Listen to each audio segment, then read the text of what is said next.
Jesus Christ. 500, 700, 900. God damn.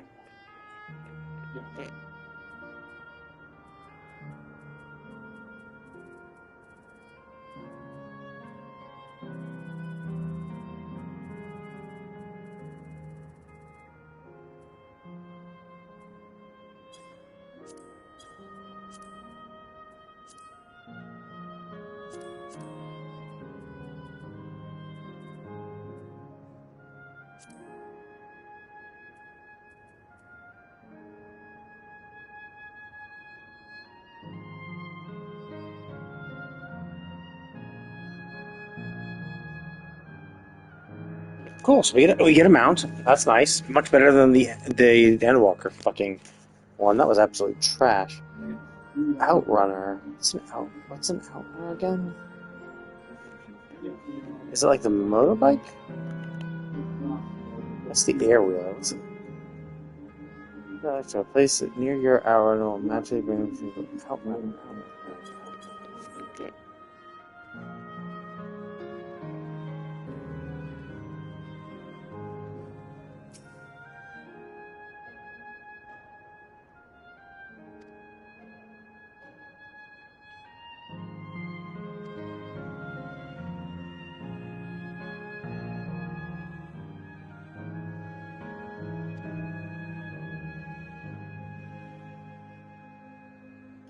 This is obviously a reference to Final Fantasy IX itself, where the dwarves were.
Yeah, but like whether she treats it as a somber event or as a positive one, I mean, it doesn't change what's going to happen.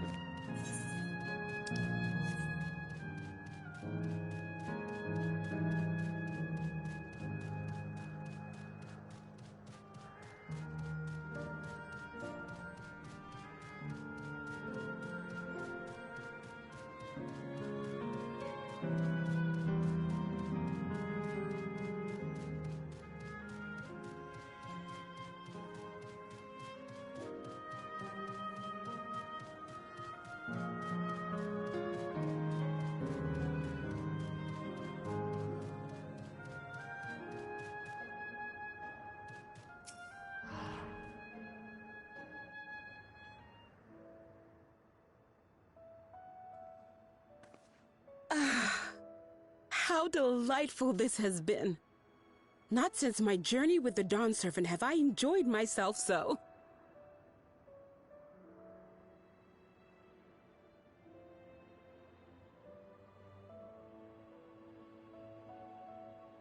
No, I'm selling it short.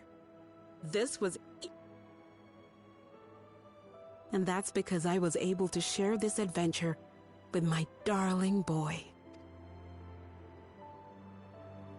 I bet he's going to snap. Well, this is as far as I can go. As for the rest... Just stop. You're doing it again. Deciding everything by yourself, and then disappearing. MSQ, you're my pupil, so you ought to understand. So were you the one who went to Charlene? I mean, she told you to go, obviously, but like you were the one who went. Now maybe she also bailed. Maybe she told you to go and then flaked out. Everything that lives must one day die, and that which has died isn't meant to return. This is the way of nature. Mine is an unnatural existence, and I've suffered it only because I had to unmake this twisted mausoleum. But now that brave souls have appeared to whom I might entrust my mission, I may finally embrace the end.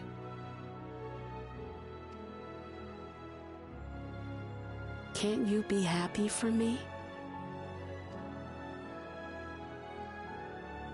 How could I be happy?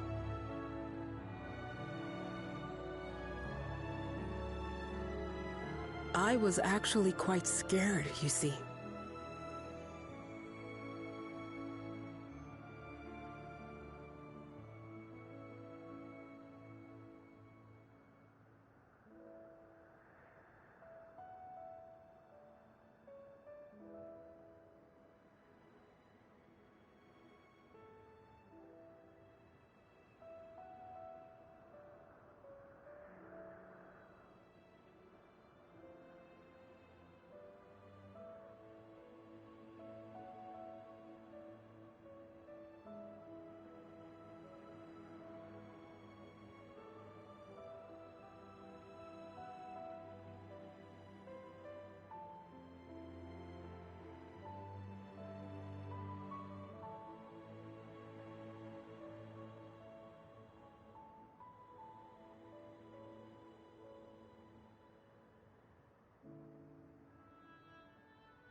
scared that I'd be trapped inside the barrier forever and denied the thrill of discovery for all my days.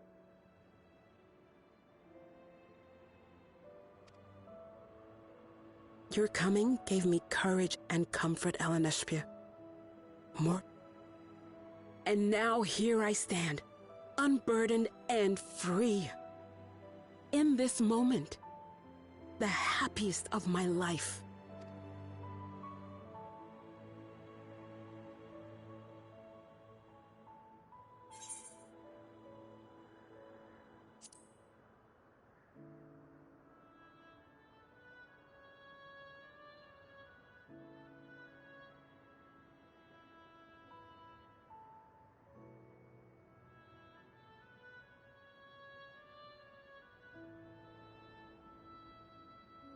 As you wish, Mother. I'll continue what you began. You were right, of course. Leaving home has broadened my horizons. I've met my friends and found this place. So I bid you leave your dreams with me. And no, I'll go where you couldn't go, and do what you couldn't do. I will.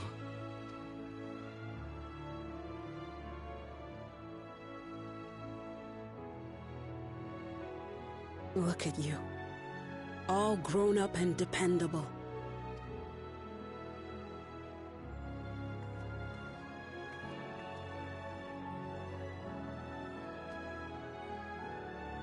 Yet with so much more ahead. A world of experiences await you, each a lesson of its own.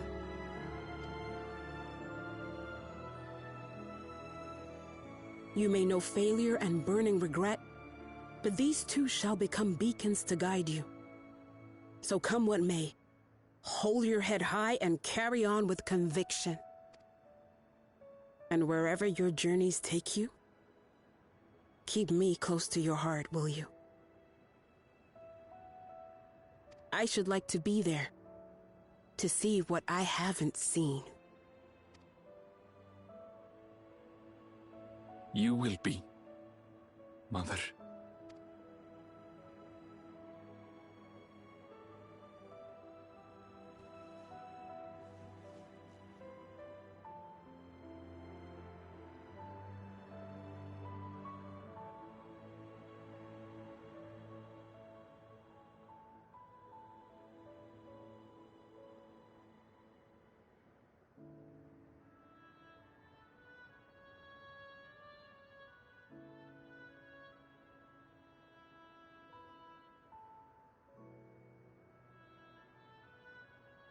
Now, run along.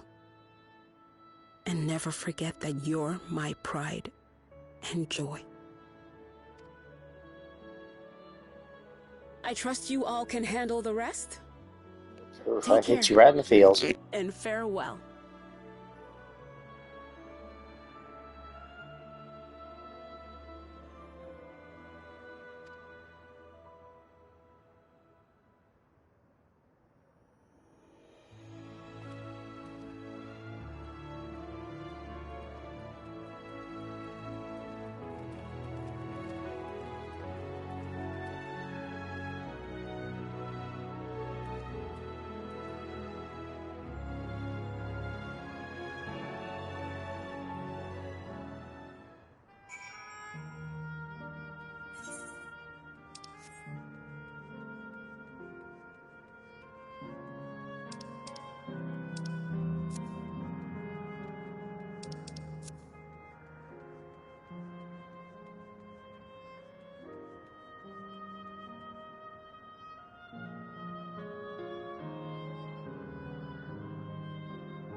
That makes all of them.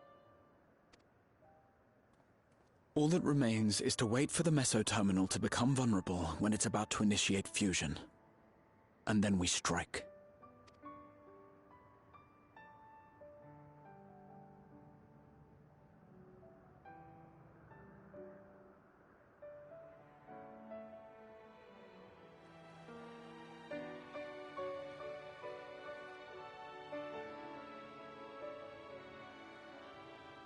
Like, is this actually erasing them, or is it just turning it off? Right? Because like, if it's just like a hardware, if this is like a hardware device, if that's like an HDD or We something, are entering the final phase of world bridging. Repeat. We are entering the final phase of world bridging. like, is it like a hard drive? And we're just like, oh, okay, we unplug the hard drive. Like, yeah, but like the data's still there, so you just gotta plug it back in, right? Is it like that, or is this like?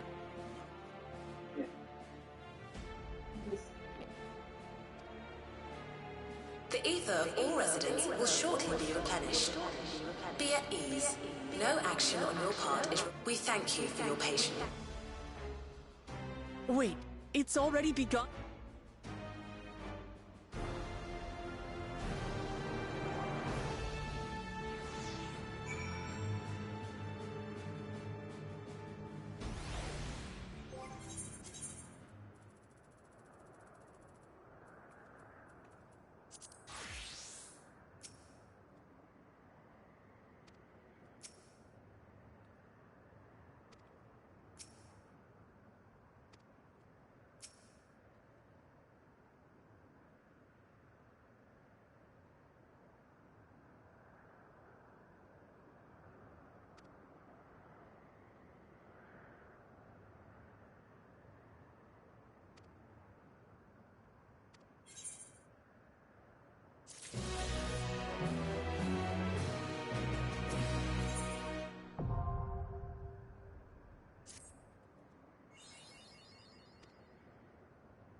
There we go. Unlock flying in every single area. See, this is what I find mind-boggling when you get people who are like I get like the first week, sure, I'm flying in all the locations, fine, sure. But like a month or two later, you get into like a hunt train and be someone will be like, hey, can someone fly me? I don't have flying unlocked. It's like, dude, that is literally the first thing I do. Like it's usually like unlocked with the main story. Sometimes I missed missed a quest, or I delay a quest by a day, but it's like it's get gotten the next day. It's something one of the first things I get because doing anything in these regions is just so much easier with time.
Oh, there's a level 100 dungeon then.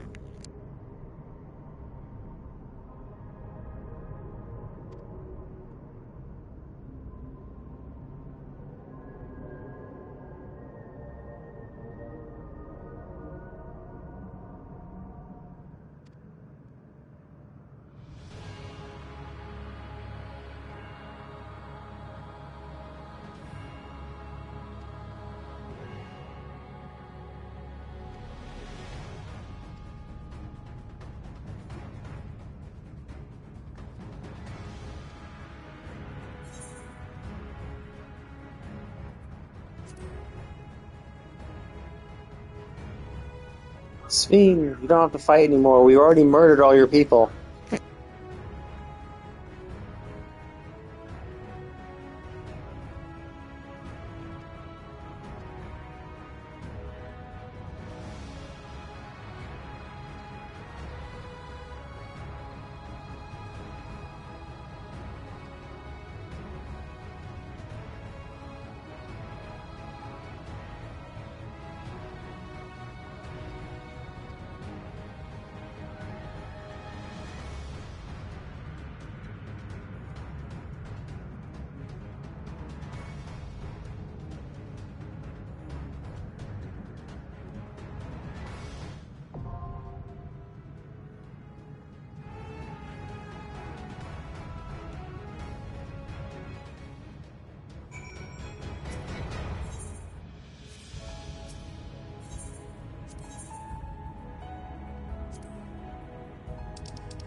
Hello. How's it going?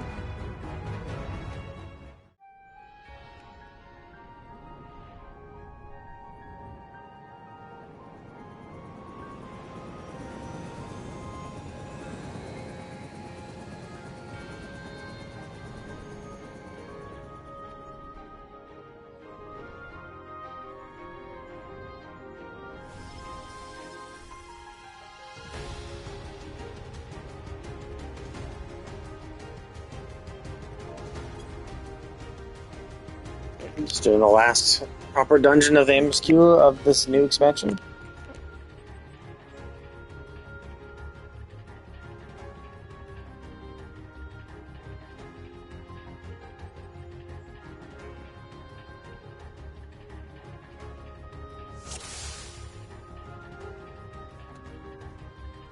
God damn it, it's a fucking Dark Knight. I fucking hate killing Dark Knights. They're so fucking annoying. They have like no self heals, so it just makes it healing them a humongous pain in the ass.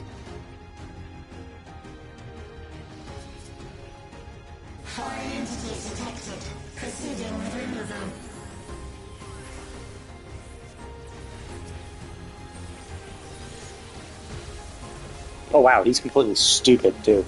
He's directly in the center rather than pulling him off to one side, so you have to be literally also in the center.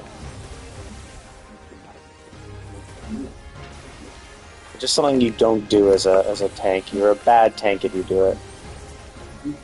You should essentially group them like that, where they're grouped up all together, kinda, right next to each other. And maybe it's because he doesn't know. Like I also don't know. Like maybe he tried to pull him, and wasn't able to pull him continuing.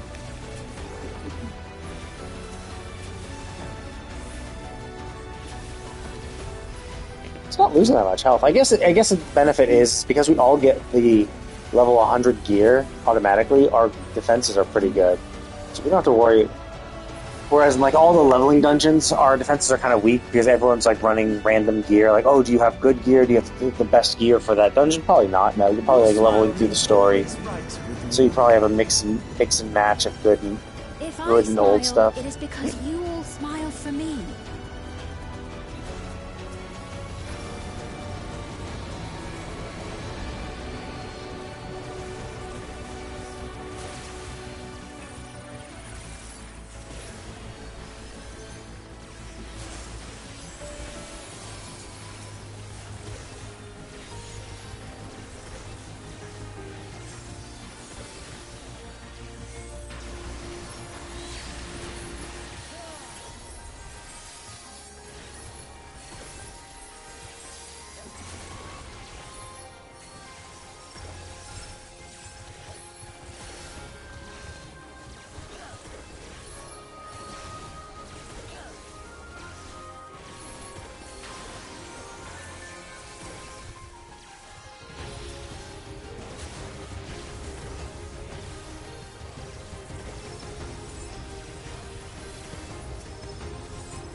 Initiating security protocol.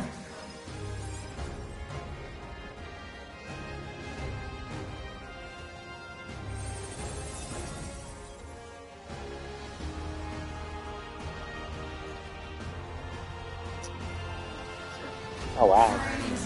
It's a Marlboro and that thing together.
Okay, so I can't survive that by myself.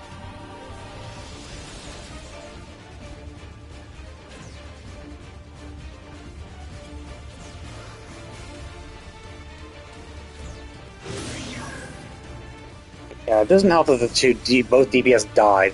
And I mean, I guess technically, the second I revived one, and he died immediately. Yeah, he died immediately, but he saved me from the other gather marker. The fact that there is a tank buster and gather marker simultaneously is really fucking annoying. That is old dog shit.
Dude, it's so fucking annoying when my DPS are dog shit! Fuck! Just don't die! Can you stop fucking dying? Fuck! Like, God, of course we get a fucking thing where it doesn't even matter if I'm the healer. Because, like, the previous one, because the healer kept fucking up and dying, we fucking kept losing. Because the healer was a complete piece of shit, we kept losing and wiping because they can't fucking heal us. And in this one, of course, it's one where if the DPS are fucking morons and die, we can't fucking do it either! It's just fucking annoying when they make it required that everyone has to be alive. And I mean, and technically it's possible. If one of those fucking retards could stay alive, then it wouldn't fucking matter. But no, of course both of them are dying, because both of them can't fucking understand that some are crosses, some are circles. Follow them in fucking order and go. Now, to be fair, they died almost immediately. But, like, dude, that fucking Dragoon dies like 500 fucking times! He's died like so many fucking times!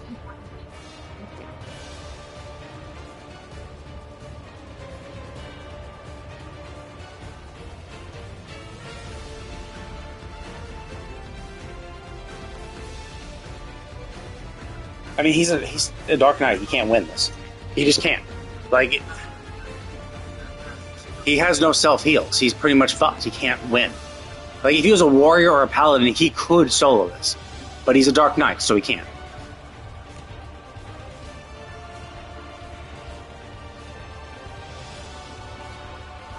And, like, the fact that S'more is, like, hasn't returned, it's like, dude, what the fuck are you doing? Revive, get the fuck back here and stop wasting our fucking time!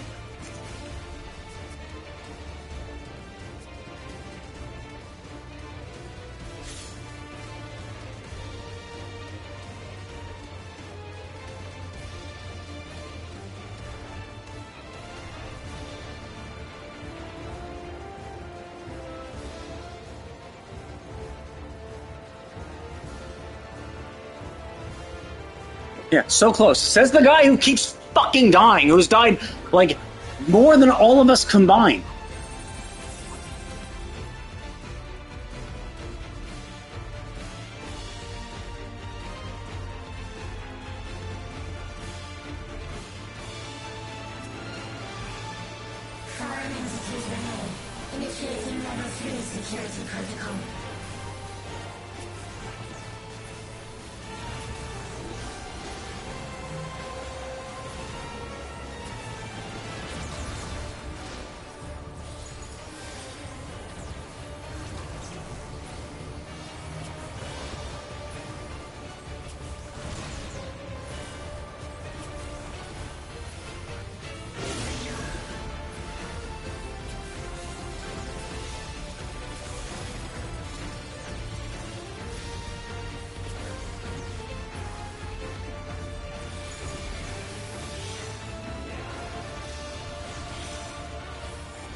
Jeez, fuck, the Dragoon made that fucking tough. Luckily, the Black Mage knew what the fuck they were doing. They weren't dying yet. Because, like, we can, with the Dragoon being the only one dying, that's fine, right? As long as one person's alive to soak the thing, I can keep them. That Dragoon, holy fuck, they were dumb.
Security breach confirmed. Initiating level 5 security protocol.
Security breach confirmed.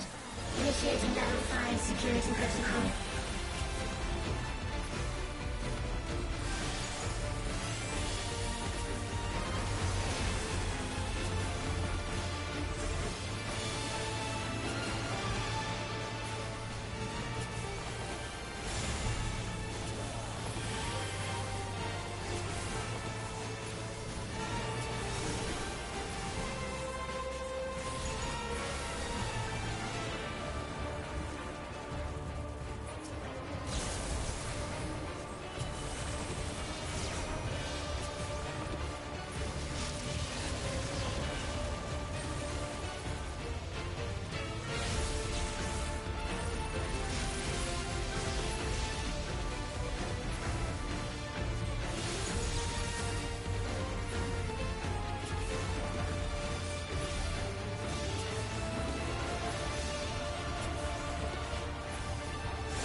Fear not.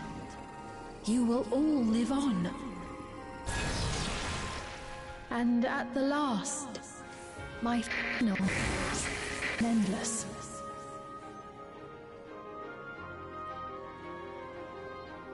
Fire detected. Initiating security protocol.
They've done it! They've prepared the Queen! We can't give up! Not until keep complete!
Initiating level 9.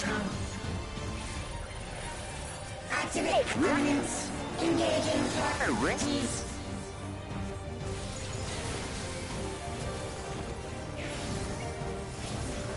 Attempting removal via incision.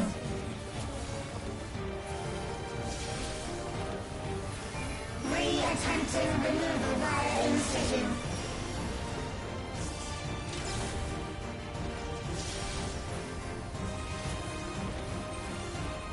Removal failed. Commencing extermination sequence. Attempting extermination via multiple armaments.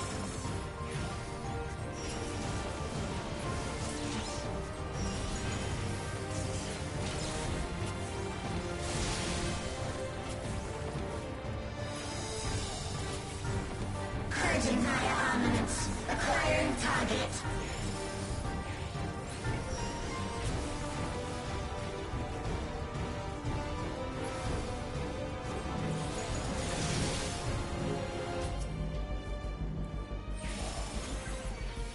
Exterminating.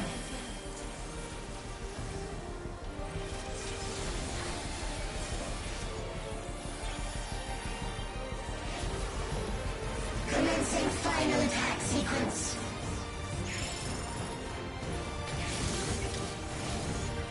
Attempting annihilation via high-powered energy discharge.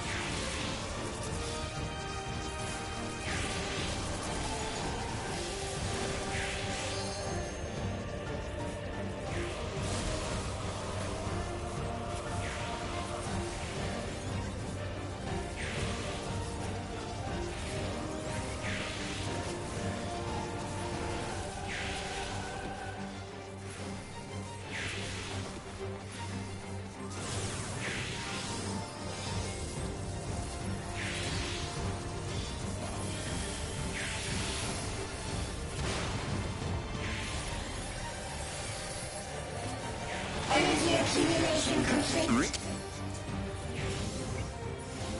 Initiating final attack protocol.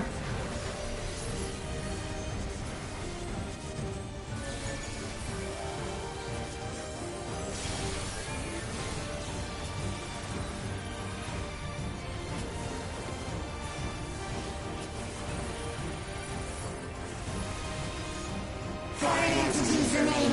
Resuming annihilation.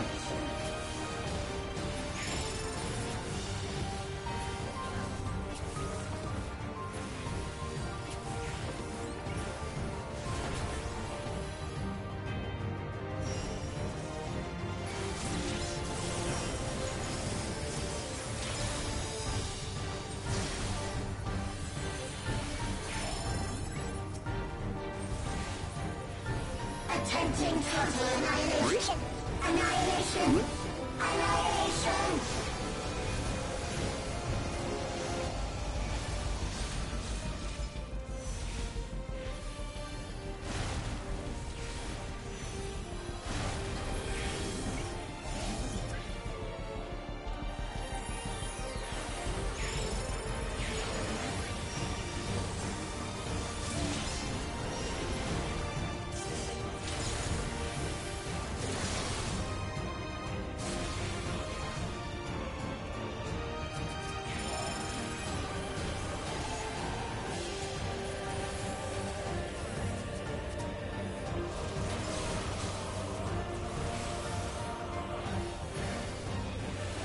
Foreign entities remain.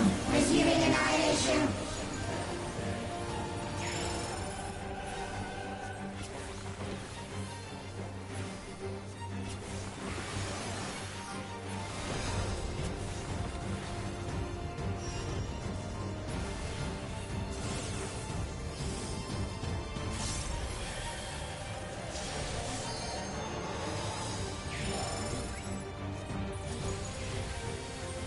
Attempting total annihilation. Annihilation. Annihilation.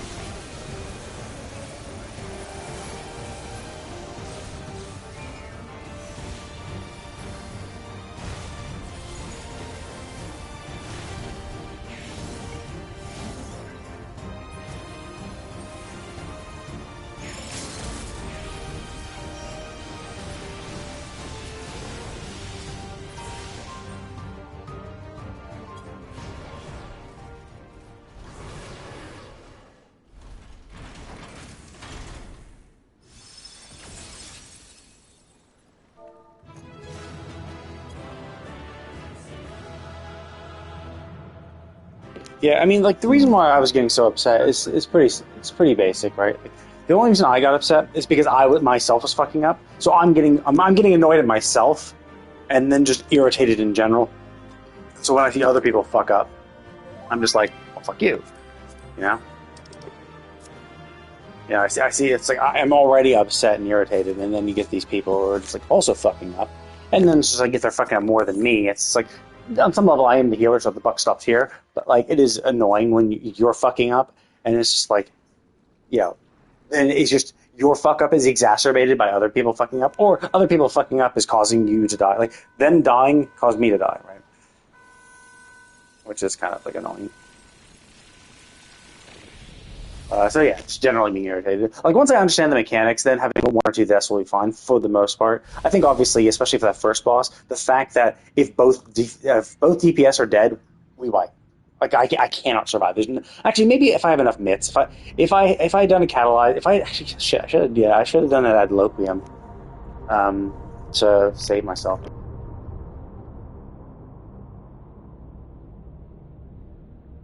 Sting!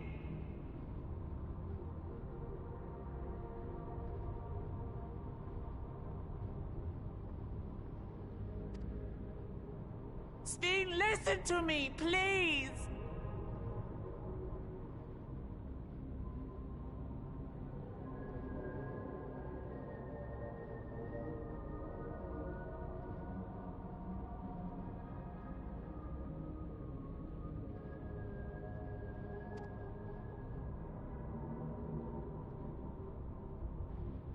I'm afraid she's gone. Synchronization will soon be complete. Destroy it.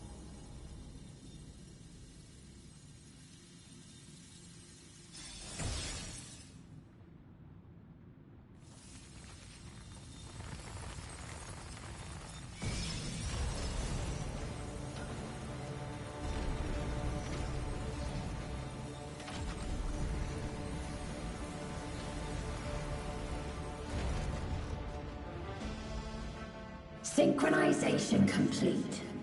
Data for the Endless Sphere has been overwritten and reconfigured. All shall be well, henceforth and in perpetuity. Forever will I keep and cherish my people. To that end, I have removed the remaining checks upon my authority.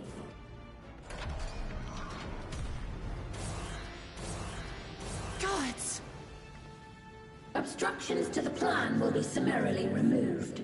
Wait! I still haven't set... Begone from my presence.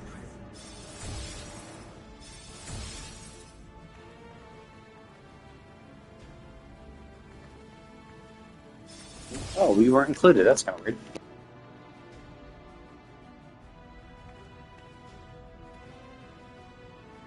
According to Eliminator's battle data, you pose the single greatest threat. As such, you will be erased, here and now.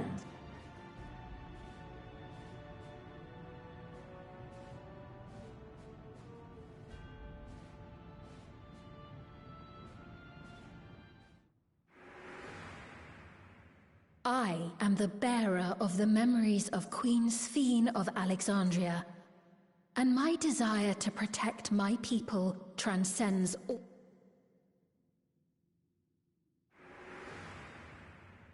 If it were you, could you have found another way? With your strength, could you have held fast to that which is dear without sacrifice?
Listen to me.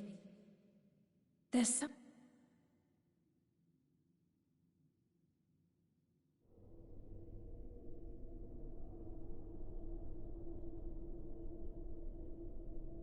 Is that concern or suspicion?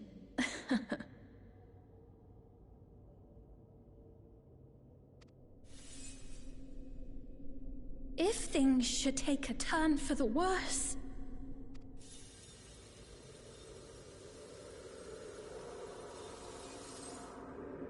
Might I...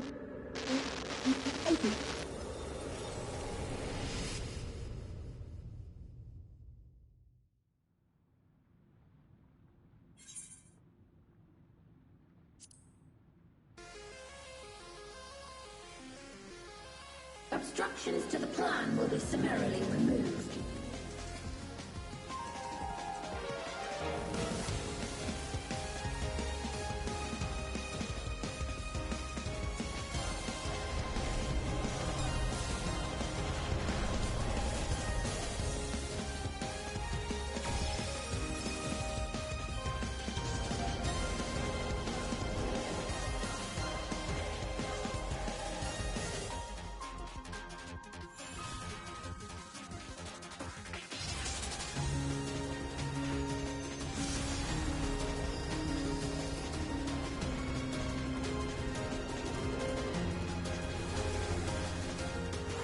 Oh, is that it? Is that a fragment of oh, it's a fragment of Asm!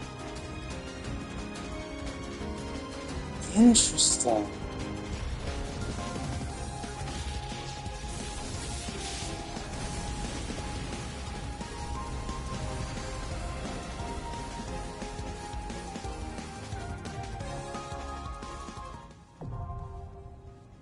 So that actually might be something akin to a white orosite that holds a portion of the soul of Asm.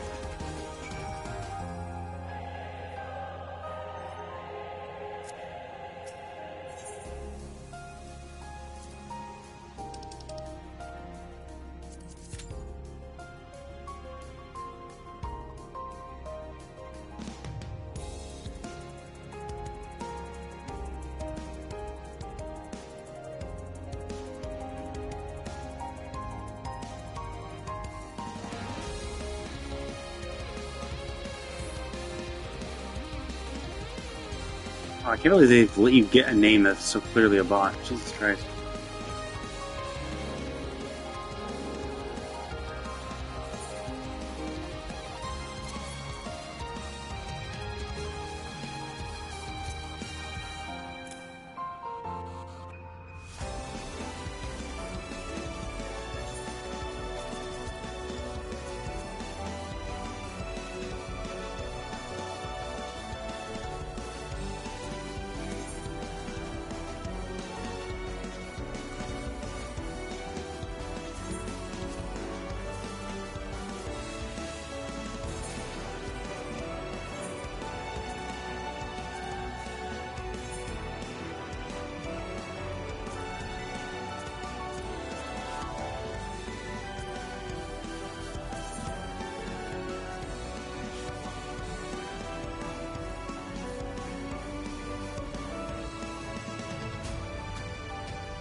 The worlds have been bridged. Be at ease, everyone. Your ether will soon be replenished.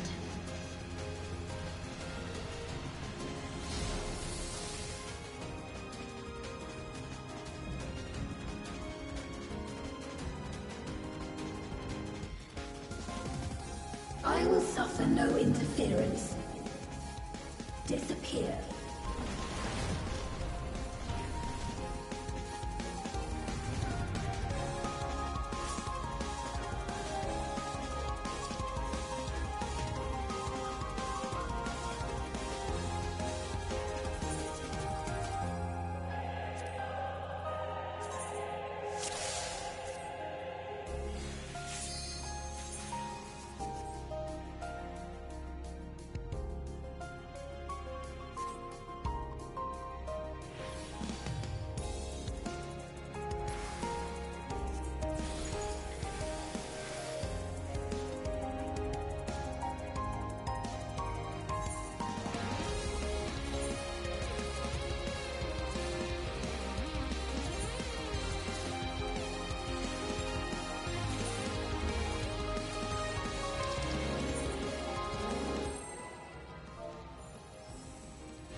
Greetings and goodbye.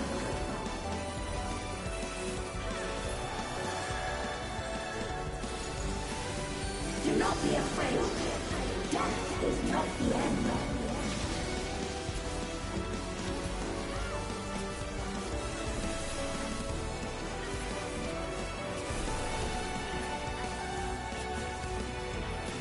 We require ether.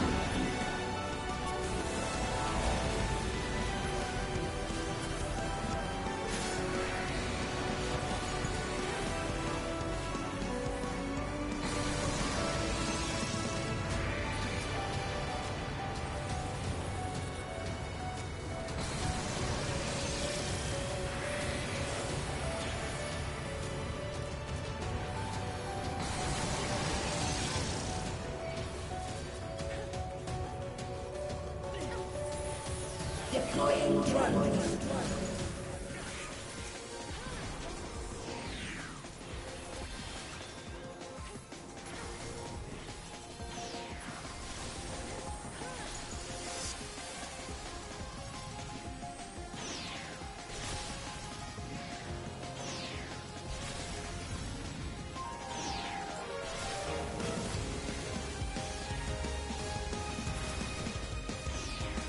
Do not be afraid.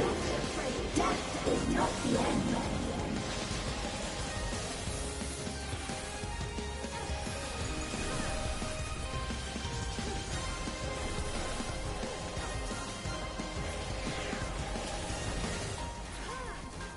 I will show you the world beyond.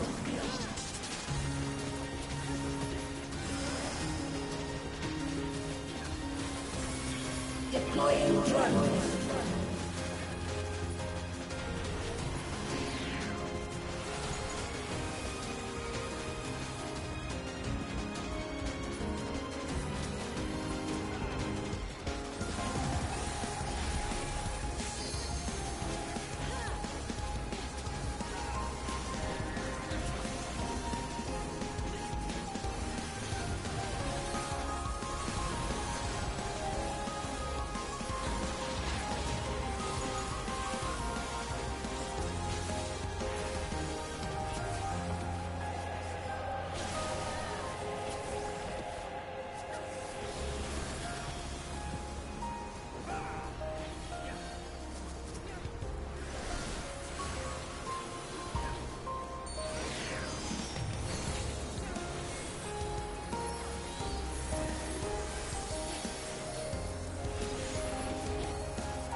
Deploying drones.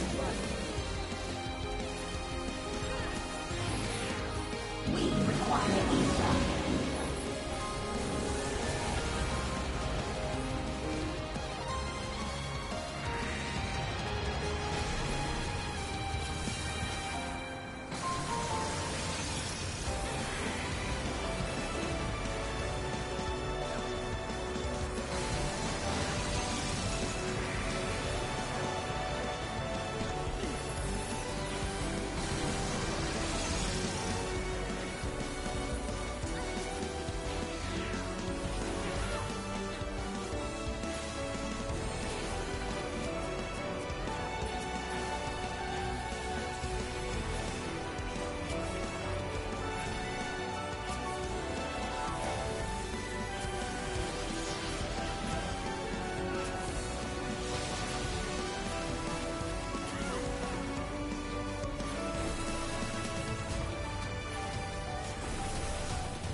not be afraid.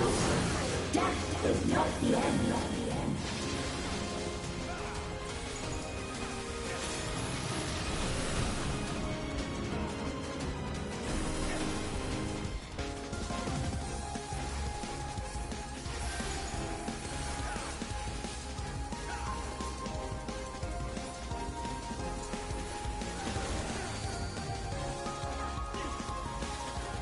Deploying drone.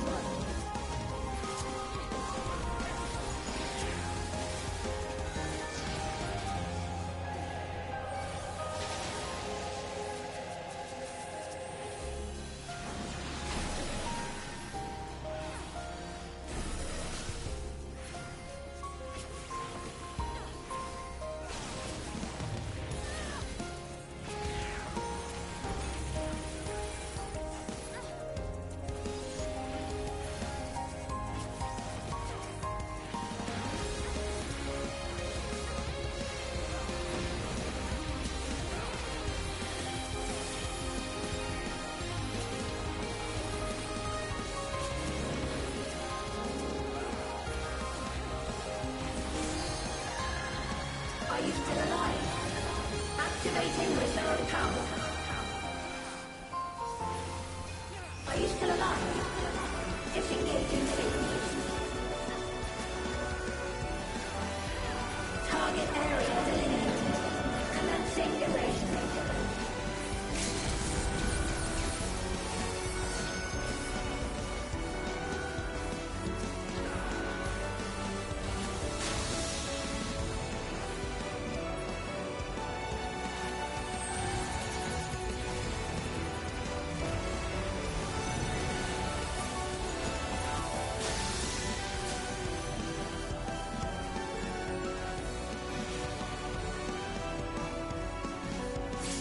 System overload. Aborting process.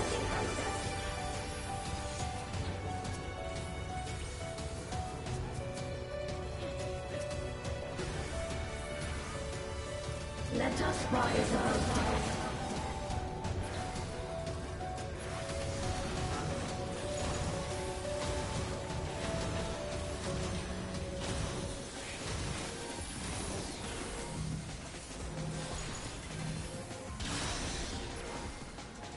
Deploying drone.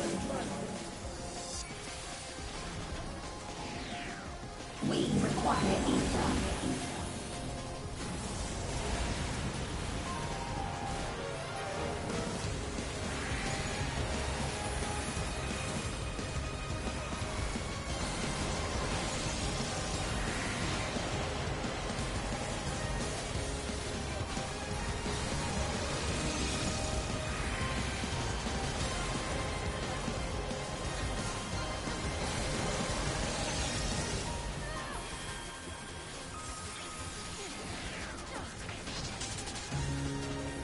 Deploying drone.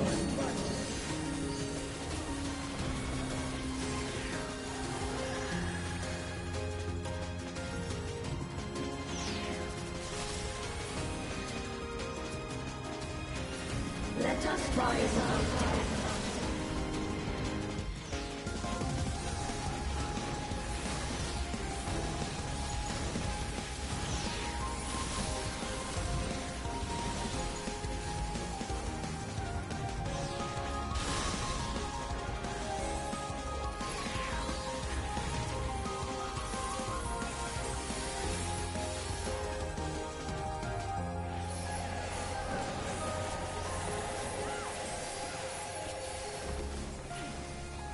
Do not be afraid. Death is not the end.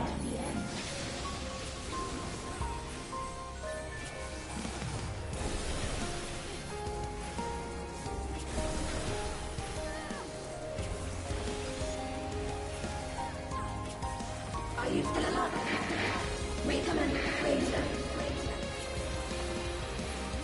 System overload. An error has occurred. System override confirmed.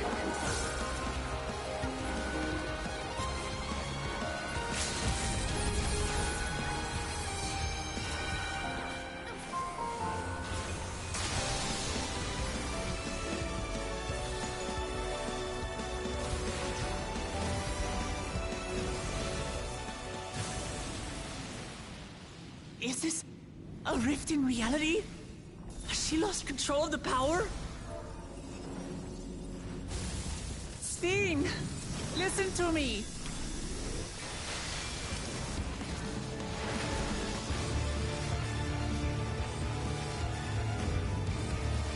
I understand. I do. And I know that you won't be swayed from your course.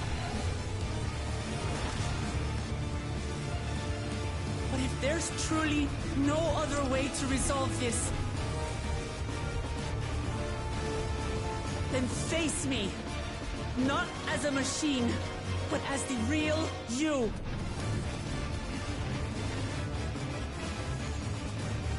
Lamachi.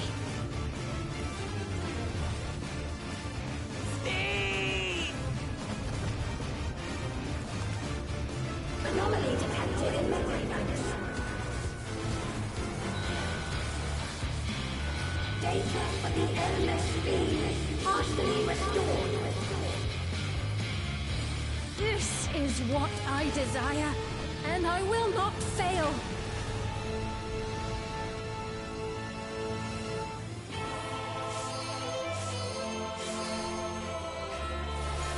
I can't bear to lose them. Not again. I feel your pain, as if it were my own.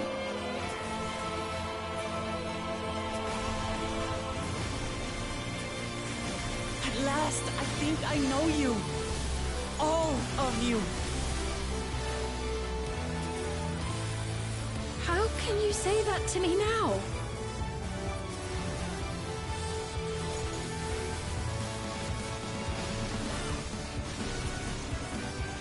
It's over, Steen.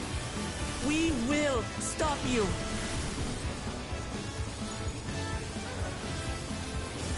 No!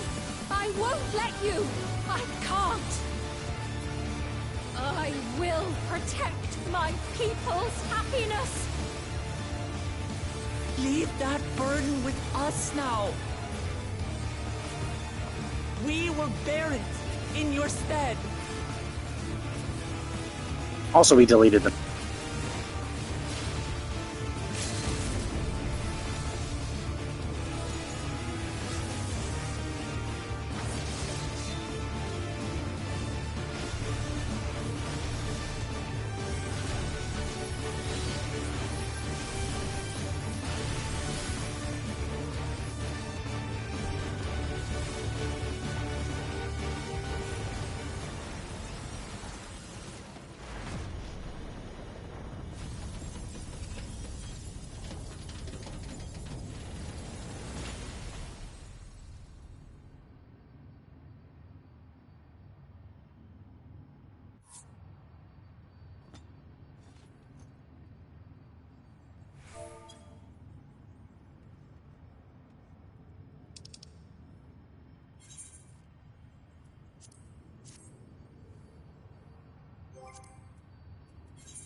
Steen!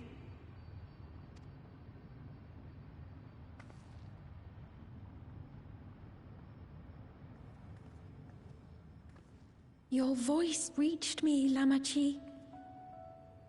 Is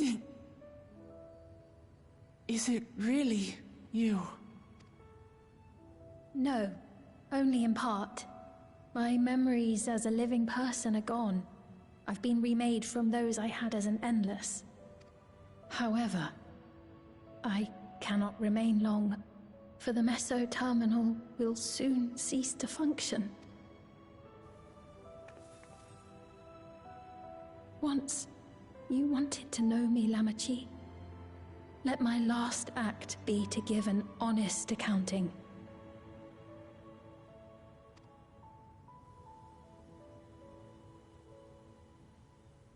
I am, above all, sorry for the suffering I've caused your people and mine. I am ultimately powerless against the inevitable, unable to do aught but visit harm upon the innocent.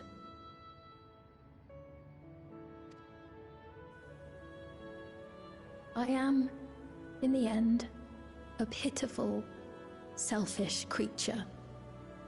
One that should never have been created.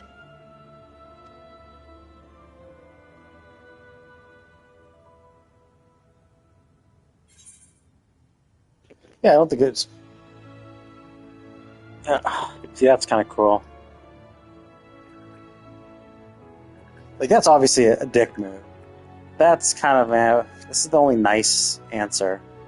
I'm tempted to see that. There's definitely going to be some people who are going to choose that and not for memes. But, like, I don't think that's wrong.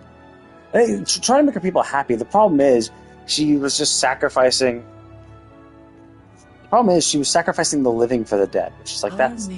Like, if you can do the whole dead thing without any energy cost, that's fine, you know? But it comes at a cost, and the cost is the living. You should never sacrifice the dead for the living. That's stupid. Towards a shared future. It's inherently destructive.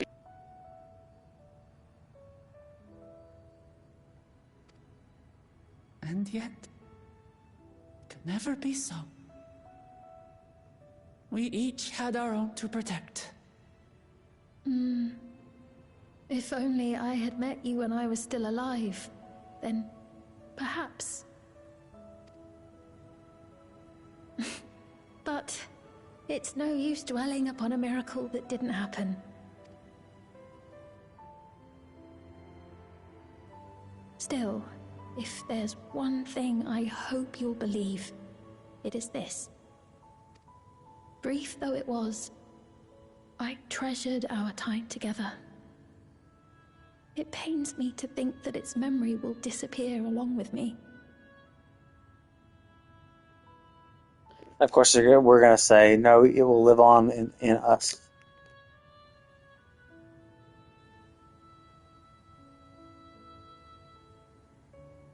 I know I have no right to ask this of you, but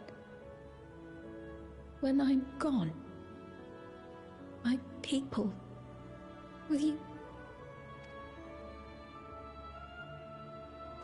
We'll take care of them. I'm the aunt of your king. Don't worry. And we will never forget the Endless. Neither them, nor the time we spent with you.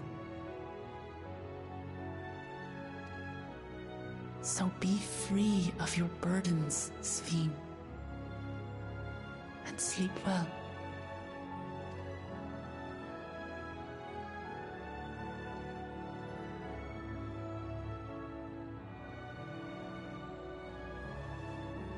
I will. Thank you.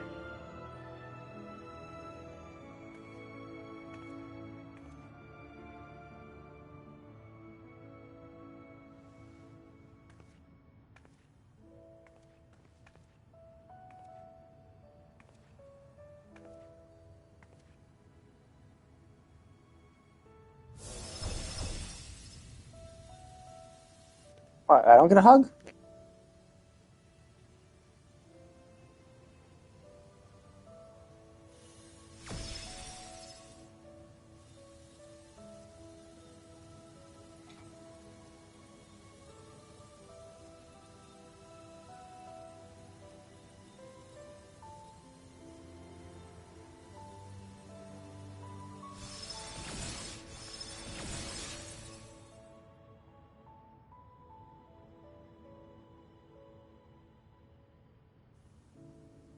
Farewell, my beloved Alexandria.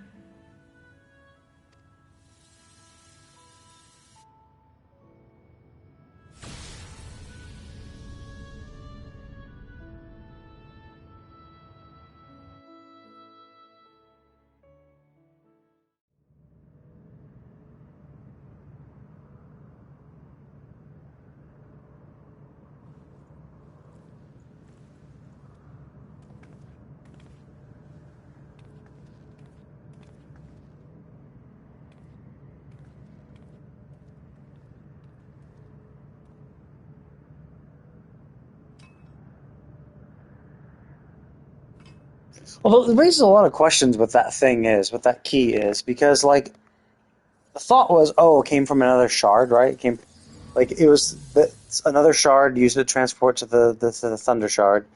But then now it realizes, oh, actually no, it was our Lalafels that transferred over using that thing. But then who the hell? Like, where did that thing come from?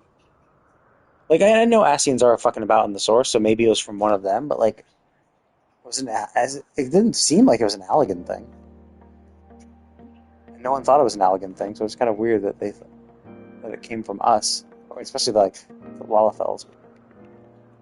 Although maybe So that's going to be good. that the meso terminal fell dark, and the Maybe that's one of the departed mysteries. for oblivion's embrace. So they said they just happened upon it, like they didn't even know where it was from either.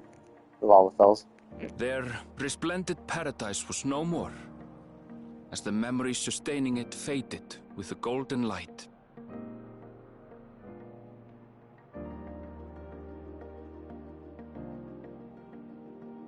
Even so, in a way, they live on.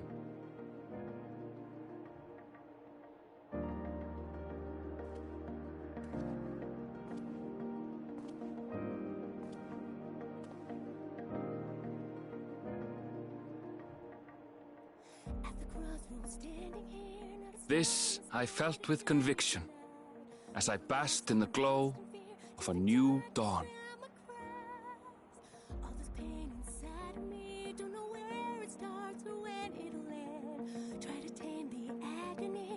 Close my eyes and scream to the wind. Look around and find me standing all alone. 'Cause the storm is taking everything I know. Don't know why I thought I'd make it by myself. After all that we've been through, out of time I'm running blank in somebody else. Learned so much in life I couldn't understand. Standing tall, we'll face tomorrow hand in hand. We've been halfway through the war, no every never losing sight of everywhere that It remains to be seen how interdimensional fusion may have affected other reflections. Kryle's parents spoke of the power's capacity for both good and evil. I cannot help but wonder how Svin's deeds will be remembered by those they touched. I'm kind of curious with the little part they fused. Is that going to like start a rejoining? Like, because obviously all they want to be together. So the second we've joined even part of that realm, wouldn't it all start to like within the Scion's realm of accelerate the like rejoining of that shard, No the remainder of that objection shard, was raised to and their us? retaining it for research.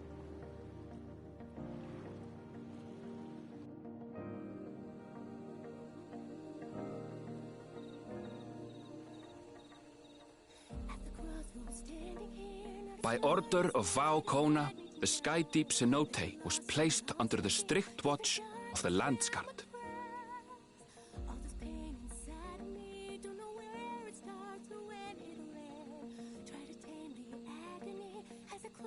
With the mighty Bakujaja among their number, they shall not want for strength, even in Soralja's absence.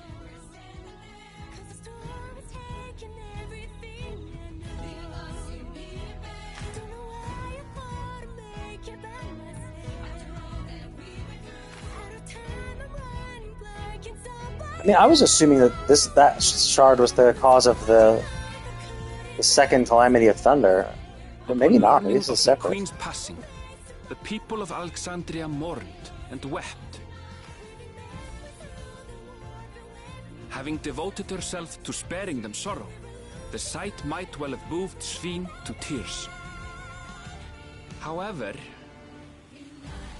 with Wuklamat carrying on her legacy, I have faith that her subjects will know joy once more.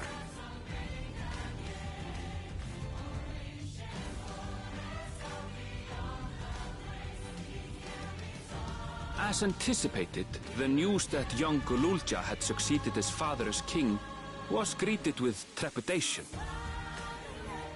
Reception was also mixed when Wuklamat came forward to name herself as the boy's guardian.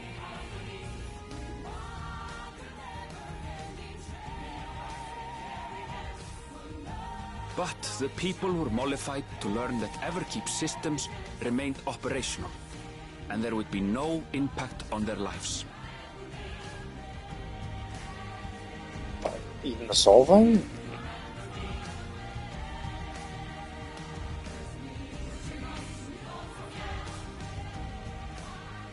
One day, when he is older, Kululja will decide for himself what manner of ruler he will be.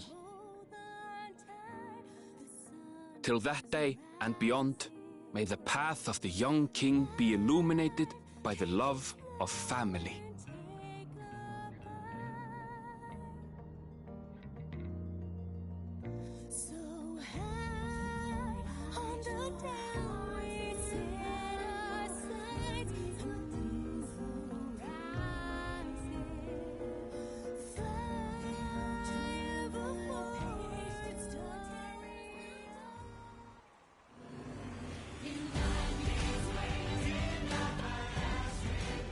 Meanwhile, in Tuliyola, the people came together to hail their new dawn servant's great victory. Having honored those they lost, they turned their attention to a brighter future and celebrated for 3 days and nights.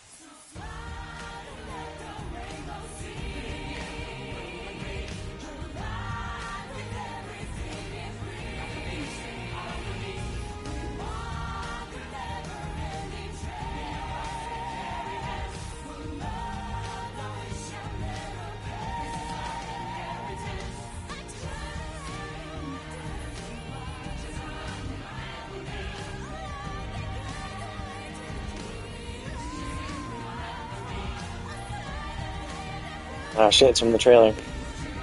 Did you have it Rianjay with his drink?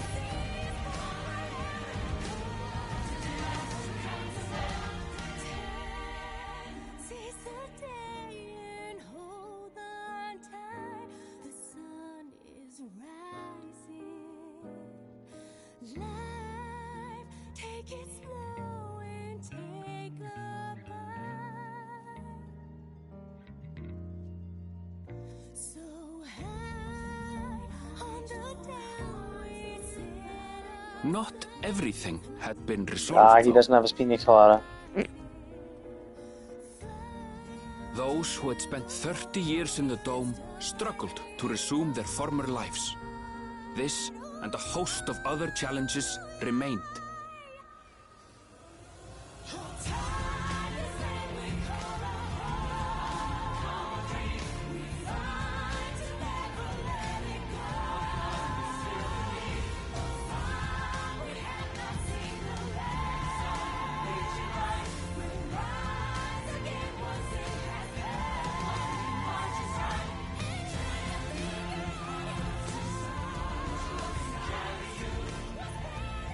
But as the new dawn servants continue to lead with strength and wisdom, the people may be assured that peace will endure.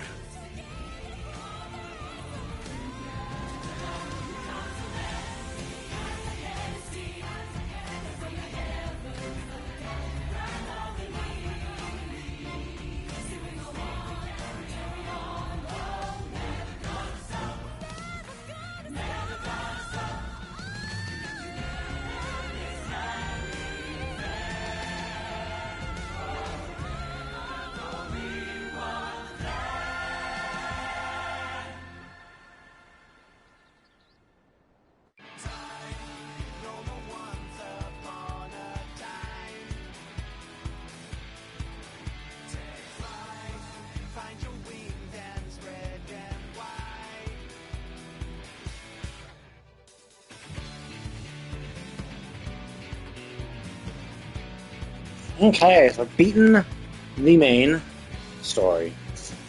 Obviously, there's going to be 2 extra dungeons, endgame dungeons, which combined with the final one will be the expert roulette. So my impressions on the story. I say I enjoyed it. I liked it. Do I like it as much as Endwalker or Shadowbringer? No. Shadowbringer and Endwalker were definitely more impactful. The villain was just more interesting. I did like that Drilljaw was an unrepentant asshole to the end. I did like that. I was actually kind of hoping that Bakul Jaja would become like that. So just a jerk, right? A dick. Just a guy who was just going to be a dick. No kind of like nuanced hero, nuanced like villain type shit. It can't. It's obviously not necessarily a problem, but like I kind of want to just one of them to be an asshole. And I actually thought Drilljaw would be the one who would come back to the light side, and Bakul Jaja would be the asshole. It ended up being like Bakul Jaja is the one who redeemed himself, which is nice. It's I think that was made for a much more heartwarming story in that Bakul village. So I think that's a little better, and I think Drilljaw, except for a better villain, because like Bakul Jaja was always kind of like incompetent, right? Sure, he won that fighting tournament, but like pretty much every instance afterwards, he was just kind of a joke, right? He was not really that smart, or not really that good, doing schemes and like petty schemes at that, not even like anything crazy. So Drilljaw was a much better villain because he was always competent, right? Like he's well known as a leader of the Landsguard. He easily paralyzed Bakul Jaja really quickly and easily without killing him as requested. He got the gold alpaca. They were always showing him as someone, exceedingly competent, right? So, he made much better sense to be kind of a bad villain, and he just had his drive. Obviously, I think his motivations are kind of weird, right? Like, it's kind of odd. But, like, whatever, right? Like, we understood what his goal was, right? Basically bring but the entire star into the throes of war, make everyone, by his own words, he was like, yes, I'll make everyone, I will do it until everyone on the planet cries out for peace, right? So, yeah, like, if that's truly his goal, it's obviously hard to say. He didn't succeed. Like, would that have been satisfying? I mean, it kind of reminds me of, like, he was kind of like Lelouch from Code Geass, or Geass, where he was essentially going to start a lot of shit and then mark himself as an evil figurehead, and so by killing him, he would usher in peace, right? Oh, we beat the big tyrant. Now we're all at peace. Everyone's happy, right? I was wondering if he's setting himself up like that, where he's basically setting himself up as the villain of the planet for the entire planet to rile against, and then with essentially planning for his own death to be the catalyst of peace. I'm not sure. We'll never know. But yeah, so he was pretty cool. The boss battle was really interesting. The battles in all battles were really good. And I think the dungeons were all really well done. There were a lot of interesting things. There definitely were some really fucking annoying things, but not really a problem. Just like in the last dungeon where it was like, oh, whoops! Like if you're not the one player cannot survive the Tank Buster by themselves. Or not the Tank Buster, the Gather Marker. So essentially, if both DPS are dead, then you're screwed. So like, and at the same time, it's a Tank Buster, right? So it's not even like I could share it with the tank. It's like, no, the tank have to go off by themselves, and I need at least one DPS to be alive. So yeah, that kind of sucks, because if both DPS are dead, then I, as the healer, am screwed. So I can't just like force it through. I can't just be like, oh, cool, as long as like I and the tank can do the mechanics, I can just res the people, and we'll eventually do it. It's like, no, that's a hard stop. Like, I might have been able to do it. I might have been able to use mitts to survive. Like, it was close. It was really close. That damage, I think the damage... Actually, I'm not really sure, actually. It was like 100... I'm not sure if the damage it showed was... It was my max health. I don't know if it stopped at my max health. If it was perfectly my max health. Like, was it doing 106,000 damage? And I just happened to have 106,000 damage, so I died? And if I had 110,000, I would survive with 4,000 health. I'm not quite sure. I'm not sure if it was only showing my like, if it was showing the total damage that was being done, or just it stopped once it reached my max health, and it was like, okay, well, we don't need to show the overflow damage. Hard to say. But anyway, that was kind of annoying, obviously, because it's like, yeah, if both DPS are dead, essentially means I get screwed if they are dumb, right? So, That sucks. It sucks when you put that much. It sucks when mistakes, too many mistakes can cause a wipe. But similarly, it's like, yeah, you kind of want that challenge though as well, because otherwise it's just too easy, right? But there are some limits, right? Like the leveling roulette I did today, where the healer just died like so many times. Like they died once in the first boss, twice in the second boss, and 3 times in the third boss. It's like, dude, what the fuck? Like that's because every time they die, essentially, I mean, they died in the first boss. We still managed to clear it. The second boss, they basically. Was that true at all? Yeah, I think it was. I think in every single boss of that leveling roulette, we won with the healer dead. It was just when did the healer die, and were we able to sustain and kill the boss even after they died? And that was it. They were always dead when the boss was defeated for every single boss of that dungeon. Like, it was ridiculous how bad they were. And the problem is, as a healer, they were just too vital because there's just too many mechanics and too many AoEs going out that you just can't survive. You can't survive without healing. So that does suck, but you could say that about pretty much every dungeon. There's very few dungeons where you can just let the healer die and the boss has 50% health and survive. Maybe on lower level dungeons or level sinking down, the tanks might have enough sustain, might have enough defense and sustain to like solo it, perhaps. But on these new dungeons, no one has it, so it's hard to say.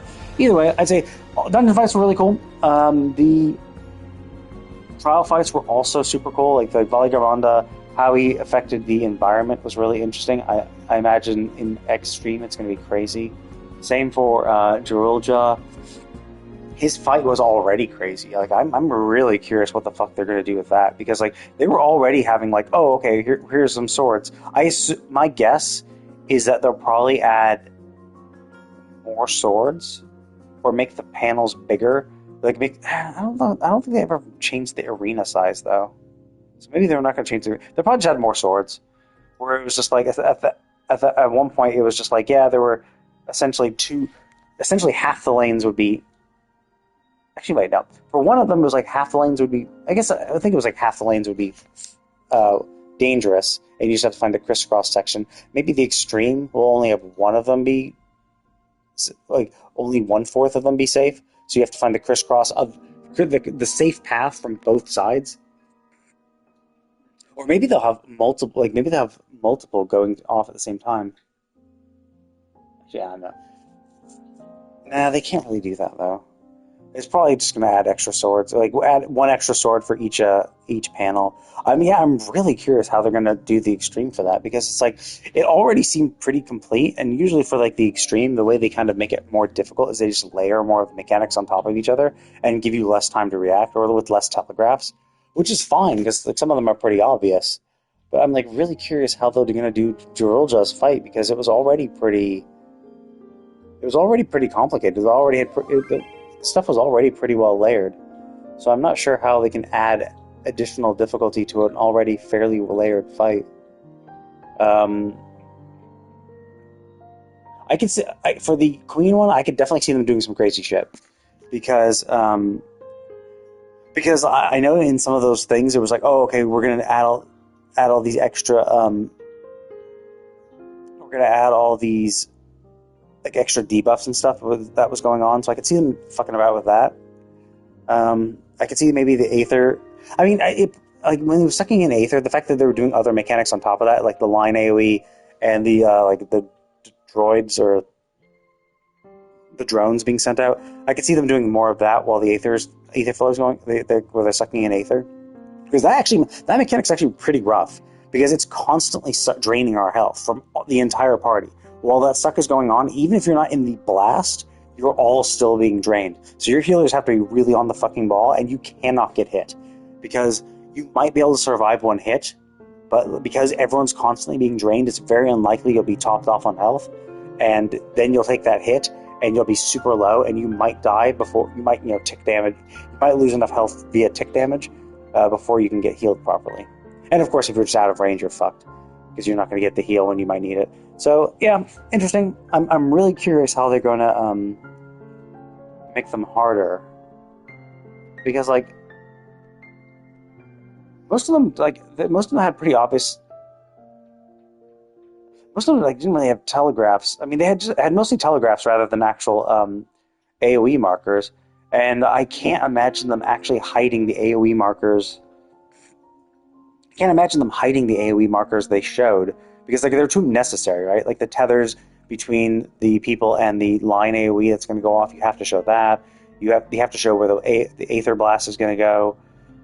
You have to show where the drones are, chasing after you before, and then finally triggering going off. You have to show those. You can't like not have that, because that's like kind of how that's typically how they've done. They've changed like extreme to savage is that they just either in normal mode they just show AOE markers long ahead of time, and then have shit go off, and then in extreme or savage they'll just remove those AOE markers. Or make things quicker. Like that was the big issue. That was the big thing they did in Delubrum Savage. In Delubrum Savage, it was like, okay, we're going to show you the AoEs, and you can actually see the AoEs and react. And then in Delubrum Savage, they were like, okay, you're just have to do it all by the telegraph, and we'll show you the AoE so you know what's going off. But the AoE appears as it goes off, so you don't have time to react. It's purely there to let you know, yes, you died to this slash. Yeah. And then they layered mechanics on top of each other. That's how they basically did it. They removed the AoEs, made them go off faster, and had layered mechanics, which is kind of how they've done it for a lot of stuff. So I am really curious. I could see how they do Bali Garmanda, but I have no clue how they're going to layer Jurulja and Sphene. Unless they just add brand new shit that they didn't have at all with no warning. So we'll see. That'll be interesting. But yeah, the combat in this was really interesting. The bosses were really interesting, both visually, aesthetically, and mechanically. And the trials were as well. The story, I liked the story. I wasn't going in at it expecting anything like Endwalker, so I actually took it pretty slow. And so I was just enjoying myself, like wandering around. Like I didn't teleport a lot of times. Sometimes I would just use my mount to go places, or just walk around the city without using the Aethernet, just to experience it. So I wasn't like really trying to blast through it. So at the pace I was going, I didn't feel burnt out, and I felt like I enjoyed it pretty well. Like I did like it. It was a lot of fun. I never really felt I didn't feel too bad. There was a few story beats that I was like, that's kind of a little weird. And there's a lot of implications that I'm really curious about too. Like, I was assuming, because of the Thunder Calamity, right? I was assuming that this was the shard that was destroyed during the Calamity of Levin, which was the second calamity of this on the source. And that's why I was like surprised. I'm like, oh, wait a minute, like the Calamity of Ice was the fifth calamity, and the Calamity of Thunder was the second.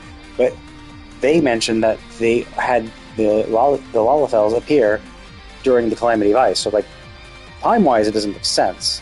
So I'm not. But like, we also know that time is not really a good measure of anything, because like we know how like in that few hours, few days, or whatever, 30 years had passed. So it's like we obviously know that time is really weird between shards. So it's hard to tell, like, sure, like 30 years passed in that instant, but like maybe when the Calamity of Ice happened, that shard was actually going, like, maybe the source was going much faster than that shard was, and then we transplanted over, and that's when it went the other way around and reversed the other direction. So what happened in 400 years for them was actually the difference. Yeah, so it's kind of weird, like. And that's why I thought, oh, okay, it was another shard, right? But it now seems like they pretty much confirmed that it was the Lalafell during the fifth calamity that migrated there. And I was thinking that the portion of Alexandria that was fused into the source, I was thinking that was the remainder of their world, which maybe it still is. Like, because like we went through the gate and we found the remainder of we found that golden city. So it's like, if that was still truly the 12th layer and that wasn't actually the other world, then maybe that's fine, and maybe this little part that was fused is the remainder. So this could still be the shard that was destroyed in the Calamity of Levin. and the barrier they put up was able to essentially isolate that portion of the shard in the void, and it was able to keep it safe from the calamity and the rejoining. And so that little portion wasn't rejoined until finally they were able to use the connector to connect it back to the source, and then basically once they connected it, it's stuck back on. So I'm really curious if the shard is still there. Like, okay? Well, my main curiosity is this the shard that was destroyed? Was this the shard that was the second calamity of like the second calamity of Levin? Is this the shard that was part of that rejoining? Because if it is, then we know, okay, so this barrier must have protected them from the rejoining, and since then they've been isolated in their little bubble, right? So maybe that's what happened. But, like, we don't know. Like, we have to wait till someone shares that. That's my theory. But there are obviously some confusions about this, because obviously the timelines of, well, if the Lalafels only migrated there, because we know that the Lalafels predate the Calamity of Levin, because the Lalafels predate the use of the electropes, because they said in their history that it was only the Lalafels that were able to inscribe the arcane symbols onto electrope, which actually made it valuable as a material, and that was what set off the wars and the calamity, which obviously flies in the face of, well, shit, like the Lalafels only went there after the calamity of ice, which was the fifth calamity for us. So who was the second calamity? So this could be another shard. I was assuming it was the shard that was already destroyed by lightning. There could be another, right? This could be another. Maybe the Yassians were already prepping for another calamity of Levin. You know, maybe. Because there are 6 elements, and I think there were 12 shards. So maybe each shard was going to undergo one of the elements twice. Like, there were 2 shards for each element, perhaps. Hard to say, though, because, like, obviously there was the first shard was light, and which is not one of the elements.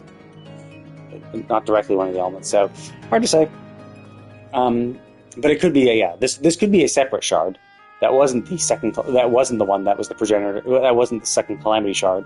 And this is a separate shard that was being prepped and was going to be, since it's already 11 aligned, maybe they were waiting until the Black Rose thing died down before because the Black Rose thing would have rejoined the first, would have completed the rejoining of the first and the source, and so maybe they had already started prepping this one for a calamity of 11 as well. So hard to say. Now the Ascians are gone, we don't really know their plan anymore. So yeah, was that the reason? Was that what was happening? Maybe. So yeah, so there are some interesting questions. There definitely are a lot of interesting questions. Not only just in that, but like there's also what's going to happen next, right? Like, so they clearly didn't include anything about the void. So no 0, no 13th, no nothing. But I can see how they've already started to set up the next expansions, because we have the key. We have the key that can potentially go to other worlds. Now, it's hard to say. Like, obviously, it was only used to go from the source to the whatever shard this is and back. So it's hard to say if there's an easy way to, connect to the other shards. But basically, it's setting up that we could potentially go to the remaining shards. So obviously, there are the lost ones, and we'll have to find out later whether this shard is. The Alexandria is part of an actual shard, like is part of a existing shard. Like if it's one of the remaining shards, or if this is the destroyed second calamity shard.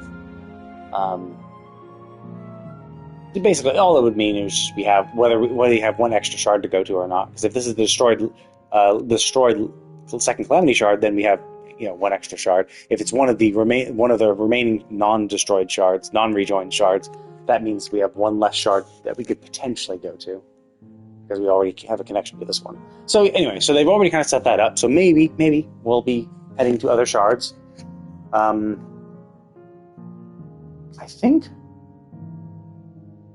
think we almost done all that Emmett said. I forget what he. So we've been to the bounty. I think we did the bounty. We went to We saw the City of Gold. But he said that Edna said the City of Gold, right? Oh yeah, because I was in Tulio. That was in Tural, so it was still on the source. Yeah, I think the only thing we haven't done is I think he mentioned something in the far north, which we haven't done. I don't know if Ala Ala Island counted as south. I mean, okay, so we obviously have one more. We have at least one more expansion because of Maricidia. We still have Maricidia. We haven't gone to Maricidia. We've befriended the dragons. The fact that Vritra came back with his brood is interesting. So, like, we have all the people in Maricidia to go to.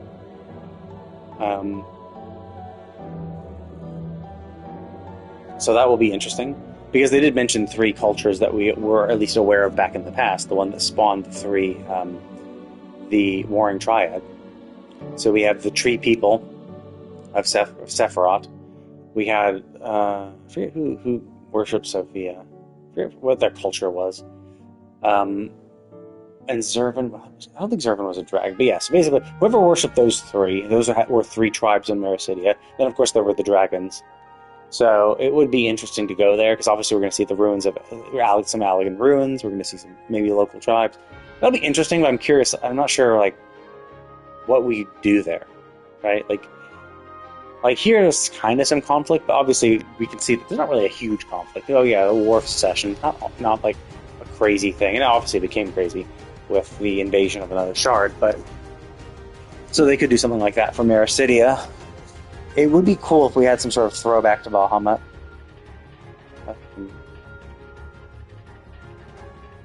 And some, I mean, I guess you don't need a world-ending threat, but yeah. So Maricidia definitely seems like an interesting place to go to. I think Emmett did mention some place in the far north.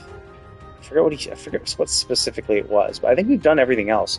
Like, we saw the City of Gold, we saw the ruins under the Bounty or whatever. Yeah, like, some of the patch content was doing that shit. I think he did mention other shards too. Technically, you could say yes, we've been to other shards now, but I'm not sure if he was talking about other ones as well. But yeah, there are still a few mysteries, like, which shard is this one? Is this the destroyed Second Calamity shard, or is this another one? Who made that device? Like, who made that thing? I would assume it's Asian's, right? Because, like, it had Azam's mark above it. Like, when we brought out our Azam crystal, the Azam little circle and dot thing appeared above it. So presumably, now I don't know if it appeared like that because it had Azam's soul in it, right? Because, like, one of the first things I said when I saw it, I was like, wow, that looks like a white auracite, except just, like, twisted, like a rotating, twisted white auracite. So I'm like, oh shit, like, is there an Asian in there? So maybe at some point, like, that's Azam. Like, maybe that holds one of the shards of Azam's soul, and that's why it reacted with our Azam crystal, or maybe it's acting as an alternative Azam crystal. So hard to say. Is there a shard of Azam's soul? I mean, this could be the shard of Azam's soul from. Oh wait, no, actually, wait. No, it's hard to say because it's not from the shard, because that device, that key, only came from the source, because the Lalafels had it. We don't know how they had it, and they don't know how they had it either. They didn't make it; they just had it, and they were able to use it. So, the fact that they were able to use it, I mean, I would assume it's an Asian thing, but, like, they're all dead, so it's hard to say, like, anymore. It doesn't, like, it obviously doesn't look like any Allegan shit, so it could be Asian, but we can't confirm nor deny that. So, yeah, so those are the kind of mysteries that we still have to solve. And then, of course, it'll be interesting to see what patch content will be. So, like, will Zero pop up in the patch content? Like, will she, like, is she, now that we've finished up this shit, like, are we gonna, or are we gonna do more shit on Taral? Like, are we not? I mean, they've never introduced areas after the fact, so we're not gonna go to,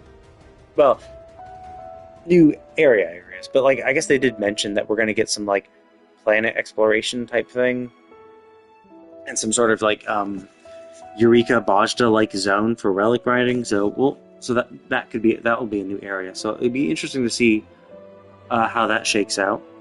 Obviously, Arcadian's coming out in a week, so I mean, since I know what that is, obviously it's going to be a it'll be interesting. It'll be so it'll just be an arena fighter type thing. So realistically, we shouldn't see anything too crazy, but then again, it could also be like, oh, we're actually like creating monsters to fight in the arena, so we could see some crazy shit.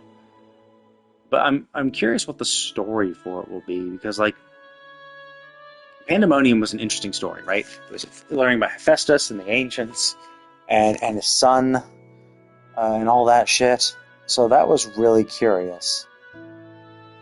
Omega was really interesting too. Oh, we have to fight Omega and learn and through the power of friendship beat him. Alexander had an interesting plot line. Bahamut had a really interesting plot line. Eden had an interesting plot line too. But they all had like stakes, right? Like we all had a goal. Bahamut was like, oh, okay, shit. Like Bahamut's resurrecting. We have to put a stop to him for good before he comes back. Alexander didn't have much. It was more of a pretty much self-contained plot for the most part until we found out, oh shit, the goblins have taken over and want to like control time and fuck over the world.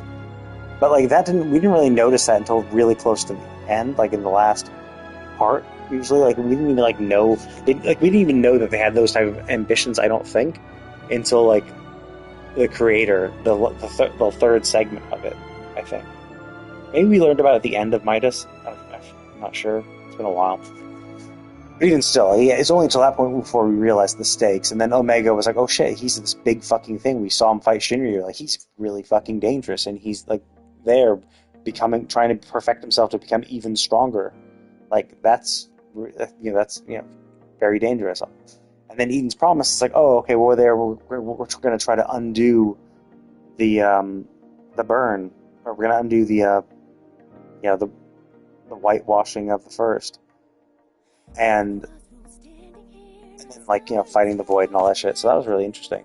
And then the stakes. I mean, the stakes of Pandemonium really made it seem like, oh shit, this is really bad. But the problem with the Arcadian is it's like it's an arena. Like, who the fuck cares, right? Like, what could possibly happen in the arena that could matter at all, realistically speaking, right? Like, so presumably the concept is just going to be like, oh, the Arcadians finally open, like, let's go test our might, and then we go in and we fight a tournament, right? But the stakes of it aren't really that great, right? Like, what could possibly happen? Like, we fight in a tournament, we win, like, cool, we get our trophy. Like, what happens if we don't win? Like, is there something about the Arcadian? Like, is it that the Arcadian is producing monsters and they're going to escape and destroy Solution 9 maybe? But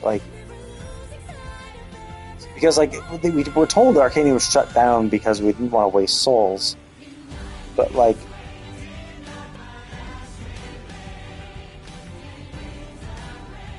it's an interesting song.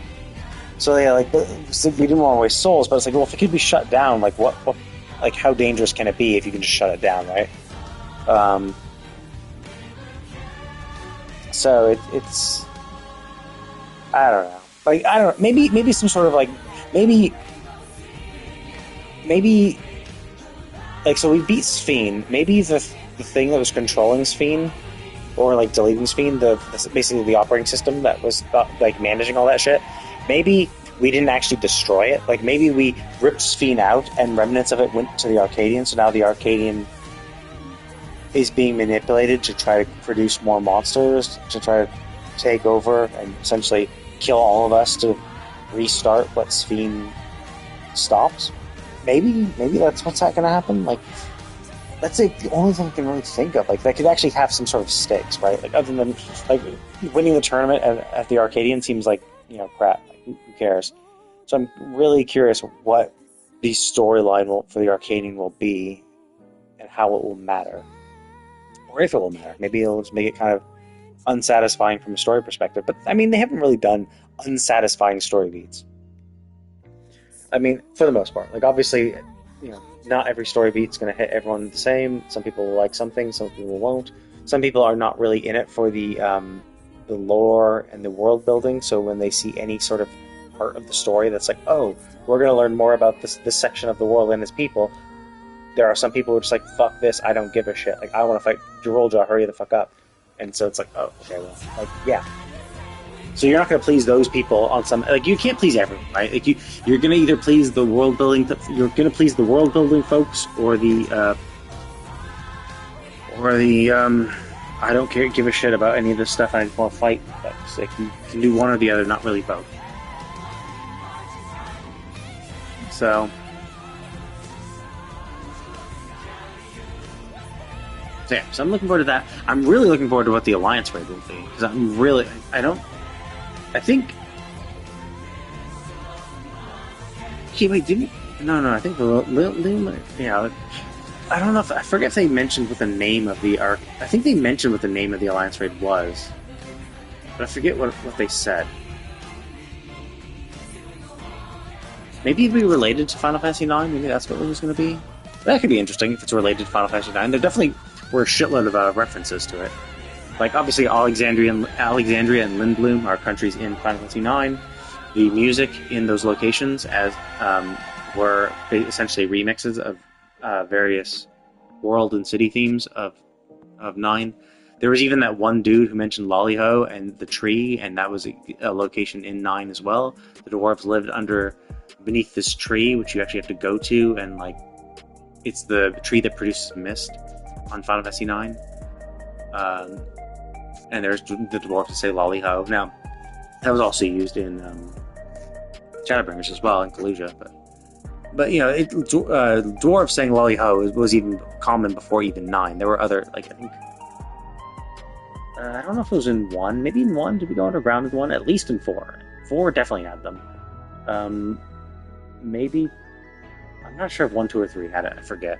It's been so long since I played those games. Either way, I am looking forward to seeing what the Alliance raid will be. And it'd be really interesting, because combat has definitely picked up the pace a little bit. Like, Yoshi P said he was going to make things a little more challenging. So I'm curious how the Alliance raid will be. If the dungeons are this kind of challenging, I'll be interested to see if there's more group-based mechanics. Because the problem with, like, the problem with the Endwalker one was just the fact that, like, there's no real reason to be in groups. Like, you did everything all as one big pile. There was never a reason to break off.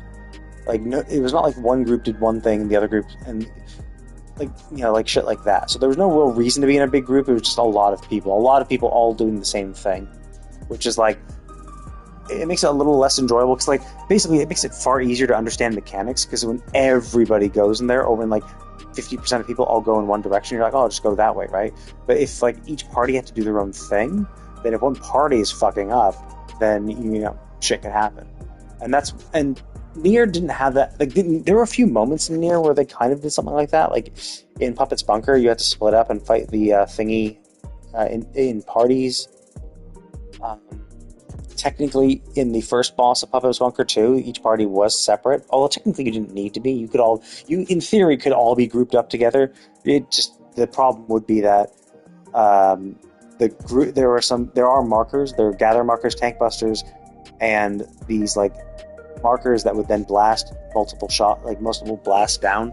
If everyone's all grouped up together, avoiding and not killing each other when those all happen would be tough. And then there's also ads that will target random enemies and fly at them with line AoEs that knock people back and off the edge. And if everyone's grouped on one side, every single one of them is going to be going through there.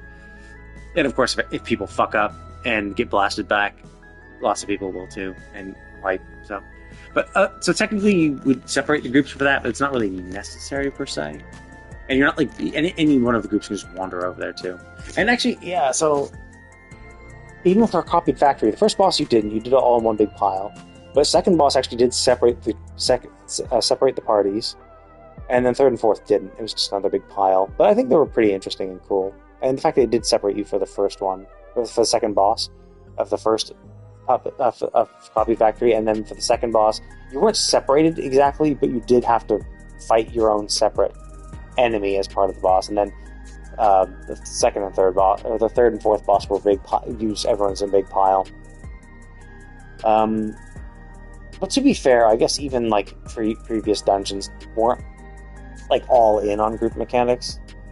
Like even like the Evilise raids for Rabinaster, like it was a big pile for the first one. Although there was a lot of mechanics going off during Mateus, which you needed like everyone to kind of manage properly, which of course people didn't, which made it really annoying. And I guess technically Thalia did have one moment for when fighting not Lane, the Valkyrie girl. What's her name? I forget. Whoever the Valkyrie was, you did have to separate into groups for gather markers and fight the spear. So there was that one moment. Pretty much like that was the only time I think in the entire 3 alliance raids where you actually had to separate.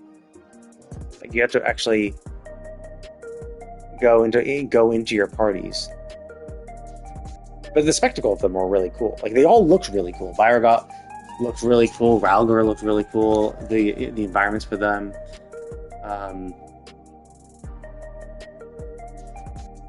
Naldthal was really cool. Hazima was really cool.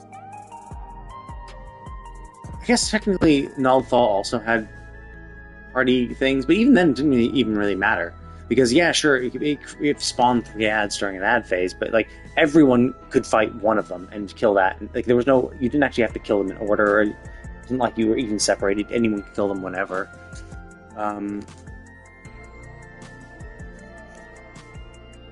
So yeah, it definitely did seem easier. Like it seemed like a lot more people could die without fucking over things too much, and it was definitely a lot easier to recover. It felt for the Endwalker Alliance raids. Like obviously Thunder God Sid is constantly referenced as a really ball buster from the Evilise raids, and like it was like Thunder God Sid and Ultima High Seraph were fucking brutal on release. Like they were rough. A lot of people didn't get that shit. Even Mustadio was kind of like Orban was just rough. Like Mustadio, it had pretty much a one shot mechanic if you didn't get it right, which could confuse people. And obviously, it's very punishing if you fuck up, die.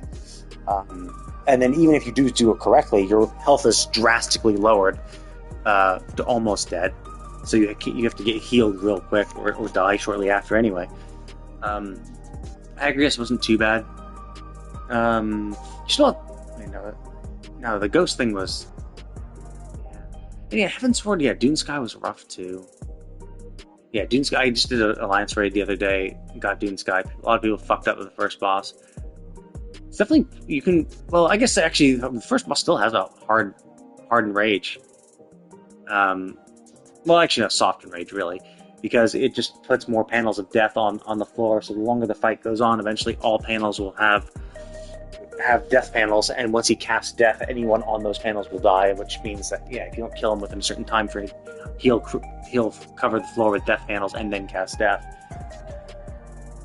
But even still, we had rarely ever failed. But then, yeah, like, that guy is really easy to fuck up, and then, of course, Scathach is a pain in the ass, so is Diabolos. So, yeah, Heavensward, that one was rough. The first Void Arc was pretty easy. And Weeping City was rough too, because Ozma was a pain in the ass. A lot of fucking people fucking that up. You actually needed coordination between the parties, well, to make sure the parties didn't fuck each other over.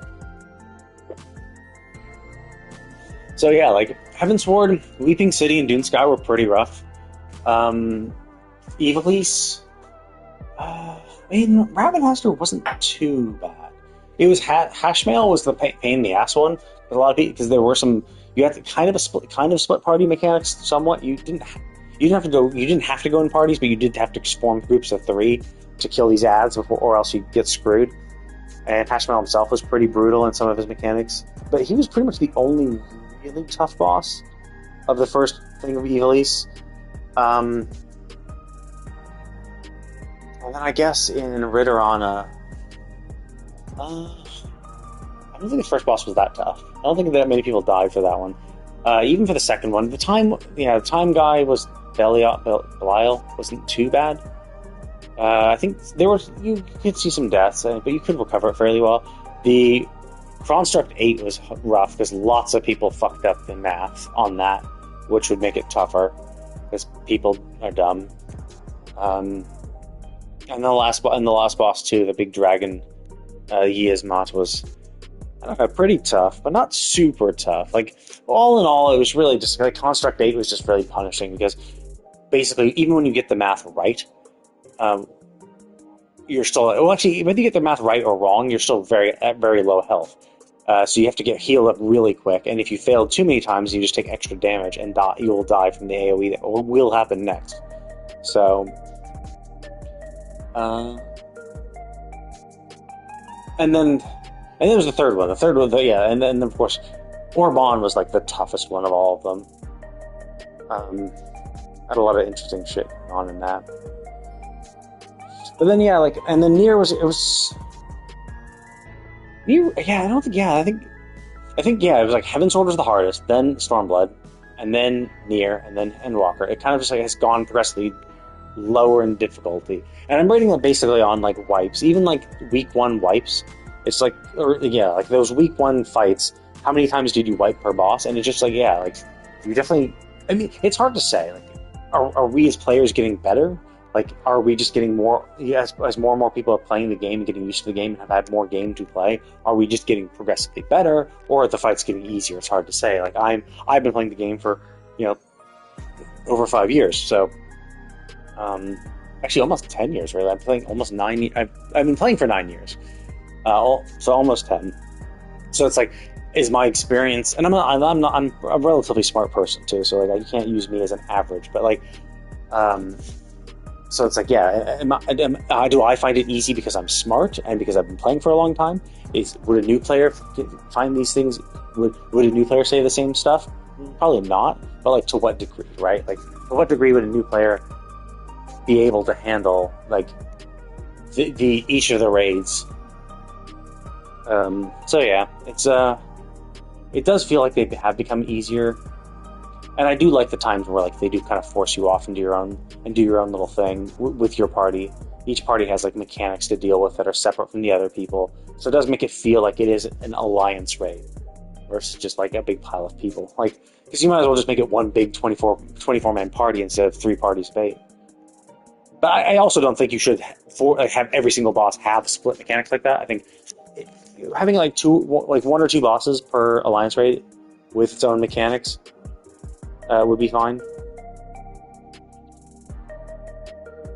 Or like have, yeah. I mean, it's hard to say. It's so. But regardless, like the battles they've done for the Dungeons and Trials make me really curious of what they're going to do for the Alliance raids and how they're going to. Well, what is the story going to be? So I have to maybe go back and see what they actually said their story was going to be, and then how the fights are going to be. Same for the Arcadian. Curious what the story and the combat will be. I probably won't be doing Savages or Extremes or anything like that for a while. I might go back and clearing up some of the Endwalker ones, because that's actually kind of what I did before. Like, I usually just wait until the next expansion comes out, and once everyone's at max level, I would then go back and do the previous expansion's Extreme Trials unsynced to farm mounts, because 1, the mount drop rate would have been increased for all of them, and 2, the increased gear level would just make it more likely, basically make it more forgiving and less likely for people to fail. So even if you don't know what the fight, or even if you do know the fight, you can maybe eat like 1 or 2 mechanics without dying, versus like only 1 before. So it's like, having that extra hit, being able to take an extra hit definitely helps. So, and then of course, like, because everyone's a higher gear score item level, we are able to kill it quicker. So not only are we maybe able to take an extra hit that we wouldn't be able to take before, but a 10-minute fight is now an 8-minute fight, or a 10-minute fight is now a 6-minute fight. Something like that. Being able to push through mechanics and avoid certain ones makes it more likely for success. So that's generally what I used to do. But then, like, I had a lot of free time, and Pyro was streaming and doing his shit, and he was going through all these stream trials of Endwalker while it was current. I'm like, oh sure, I'll join in that shit. So I got the Zodiac mount, I got the Heidelin mount. I just need I actually almost have enough tokens to trade for the Endwalker mount, because it barely dropped when we were farming it early on in Endwalker before its bonus rate was increased, its drop rate was increased. So I almost have enough tokens. I think I need just 5 more clears, something like that, 4 or 5 more clears of Endwalker, Endwalker. I mean of Endsinger, and I can trade for the mount. And then, but I haven't done any of the extreme trials for any of the other Endwalker stuff. So, because I didn't feel like it. Because at that point, I think Pyro had stopped. Well, he was farming, but he was like doing it mostly off stream and just kind of clear for ones or like mounts for one type shit. And I wasn't like super. I'm not like super into it. Like I'm not like super sweaty about it. So it's like if I can do it, sure. Like, I'm not gonna super try. And then like yeah, if it's not happening like that, like I don't want to do it when it's current just because people suck. And like because like especially because like a lot of the streamers like to do it like, oh, I want to do it fresh, or I want to do it like authentically, or I want to like really go ham on this shit. And it's like I don't want to like, you know, I don't want to have a hard time. I just want to have an easy time with people who know what the fuck they're doing. And it's all like, and I'm not super desperate for the mounts either, so it's not like, oh my god, I have to have them. But I mean, he definitely helped because I think I got like, because I think we all got the Shadowbringers mounts. I think Pyro was running Shadowbringers too, and I didn't have most of the Shadowbringers mounts as well, because this I think was still Endwalker time. Like this is when Endwalker had come out, I believe, and so he was going through and doing and he was going through Shadowbringers, and so he was doing these extreme trials, and I was like, fuck that, I'll go help. And so yeah, with him, I was able to get all Shadowbringers mounts and get the thing even before he did. I was able to snipe some of those mount whistles before he did. But I was still, I would still join and help him even after I got mine. So I was able to get the Launder Waffle, which is ugly and stupid and really dumb. So there's a good reason behind it, and that's helpful. And I was helping out too. I'm a pretty good player for the most part. So yeah, so I had a lot of fun, but it's like I'm just like. There are other games now. I've kind of gotten used to playing other shit. Like, there's just so much other shit to do that I just can't, like... so obviously there's going to be people farming extremes now for the mount. And you can get the mount, obviously, because there's an extreme. And if there's an extreme, you can do it. But, like, the drop rate is just dog shit. It's like 5%, 10%, something like that. Which is, like, way too much. Oh, here we go. Let's see what this thing was...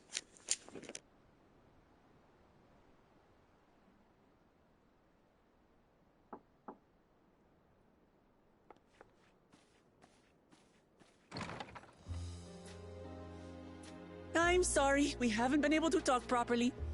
Oh, between the reconstruction work and Papa's funeral, I've hardly had time to breathe.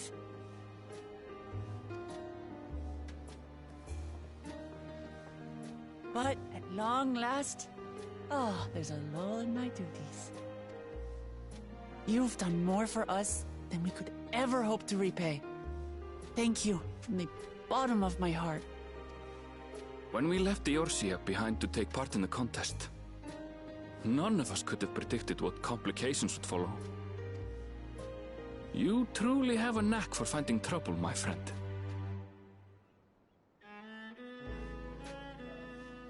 And you wouldn't have it any other way.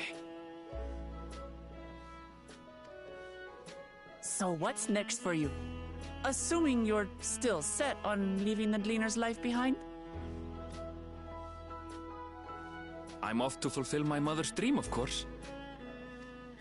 Like she had intended, I'll embark on a journey in search of the unknown.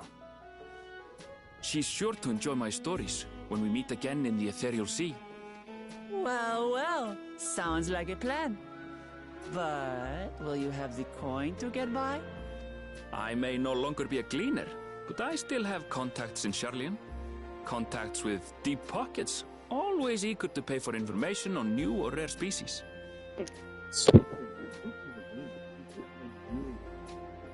Years of all that shit, when your like work is taking all over the place, like you should have saved enough money from doing all that, or you could fund this. But then, of course, that will obviously keep you funded for the rest of your travels. You've got it all worked out. And what of you? Any new adventures in the offing? Are we gonna get some foreshadowing? Regardless, until you're ready to leave, you're our guest here in Tulihyolal. And this time, I won't pester you to take up a post. I mean, just make a Warrior of Light post. I'll be that. Or honorary head of Warrior of Light. Honorary head of light. That'll be it. I'll be the honorary head of light. By now, I know you well enough to know you can't stay in one place. No more than you can ignore the plight of those in need. Your path will always lead you elsewhere, and you'll continue walking it. Isn't that so? The road that we walk.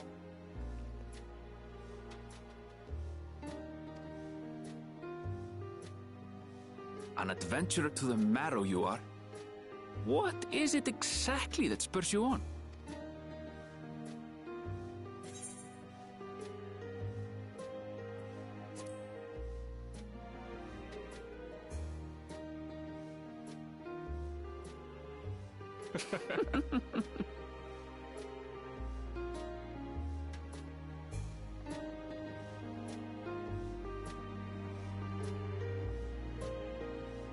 That's troll.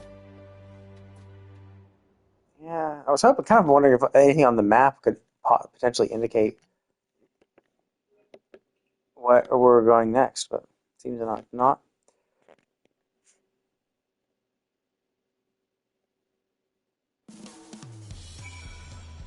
Oh, it's not gonna do anything?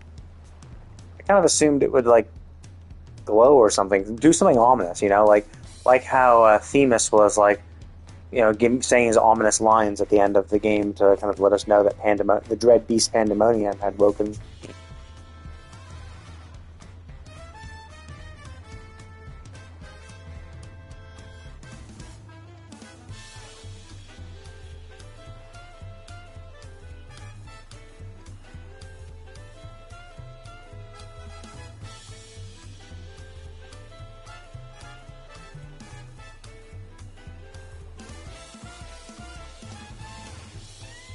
An alpaca?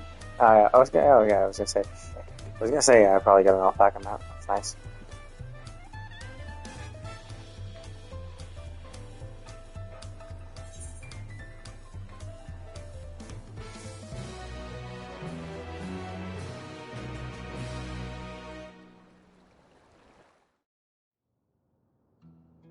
Oh, okay, so here's here's their Arcadian uh, foreshadowing, probably, right?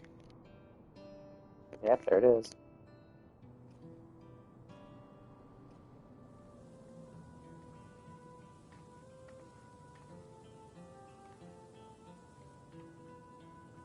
I do like how all these people have like all this very vibrant colored hair.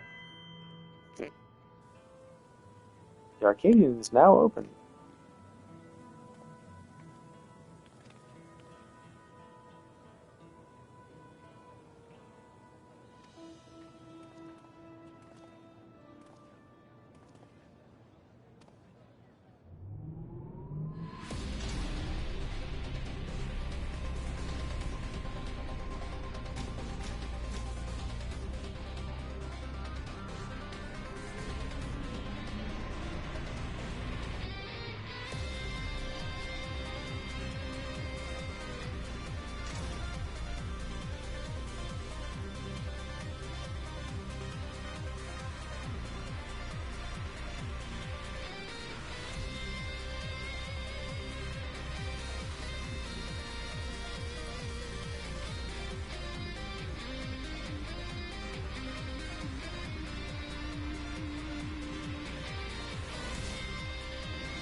Who the fuck is that?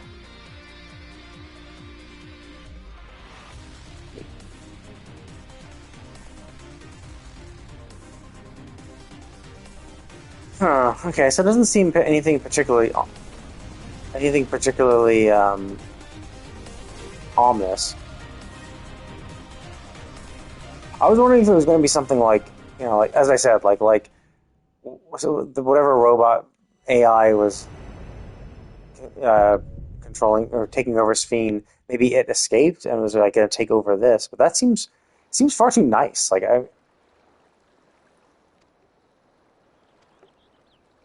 Yeah, it seems far too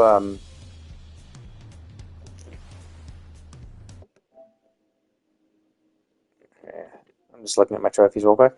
Okay, Virginia level 100. Type of hand, land, a few hidden ones. On my sightseeing log. Getting all the fates, a few more hidden ones. S rank, A rank, yeah, that's no problem. More, ooh, this for a number of. Oh, I have to double check. 423 unique triple tried cards. I'm gonna have to look that up to see if they give a mount or anything cool. Uh, complete the quest. Complete 2 quests. Oh, okay, never mind.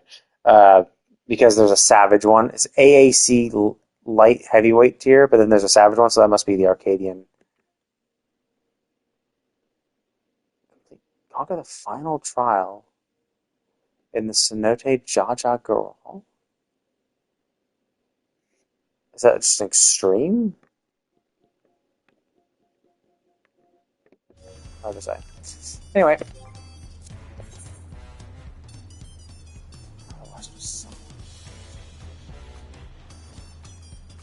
Well, yeah, so that's hundreds. That must be. I'm not sure what this is supposed to be.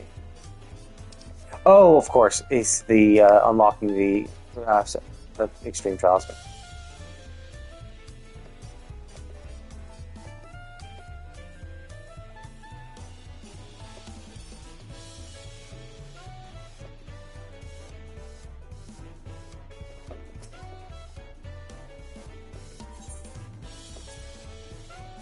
Oh yeah, yeah. I forgot they don't give us the extreme version of the third trial yet. Same for Ensinger. I forgot about that.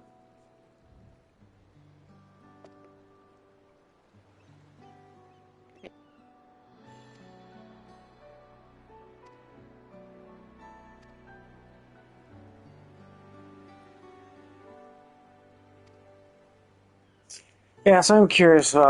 It's like that starting part was not super ominous, and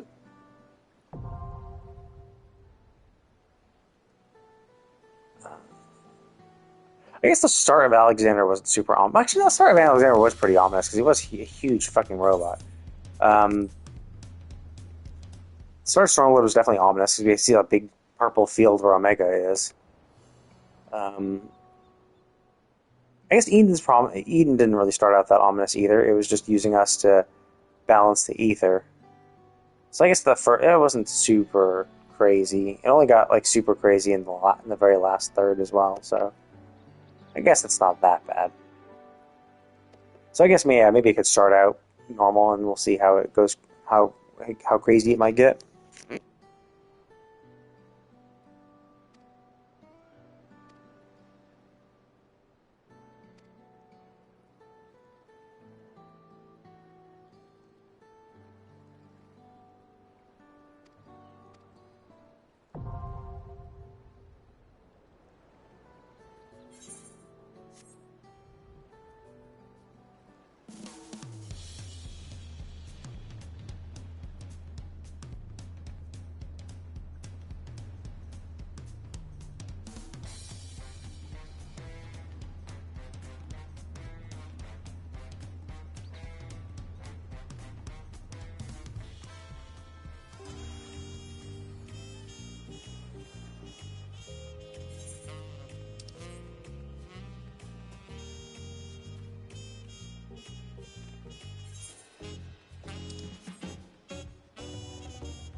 That's aiming? I like the tattoo on the side, but I don't see how this is an aiming thing.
That's pretty cool.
Oh, whoops, I forgot about protraction.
Oh, I see. So I have to use all stacks of hyperpantasia. So how do I get stacks of hyperpantasia?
Okay, I think I am done for today. Yeah, I should probably check out the what the Viper.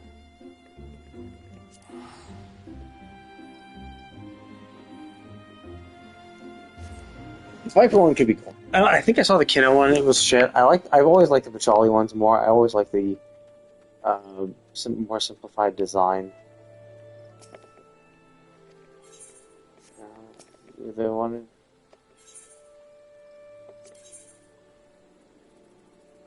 I don't know.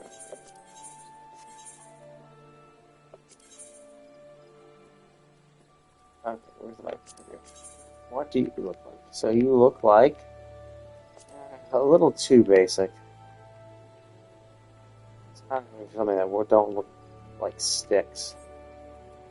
And brush probably is really stupid. Yellow. Ew. Yeah, that's what the kind of one is. I'm pretty sure. I think I saw it somewhere. I really like it. Yeah, I mean it's not too bad. The effect is nice, but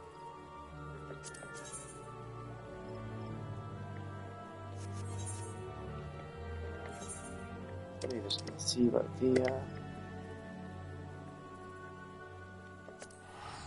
Heaven on High one is. I don't like the color of the Heaven on High one, so I probably won't like it. Actually, the one I might like the most will be the Orthos. Eureka Orthos had some good, interesting shit. So here. Give me that shit. And Fangs looks like. Yeah, I just don't like orange. What? That's not a brush. It's a thin, tiny brush.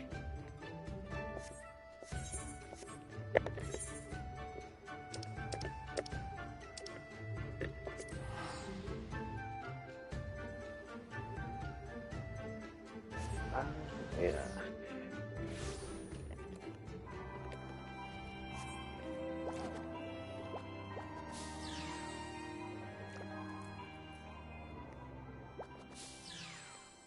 Look how pretty this is.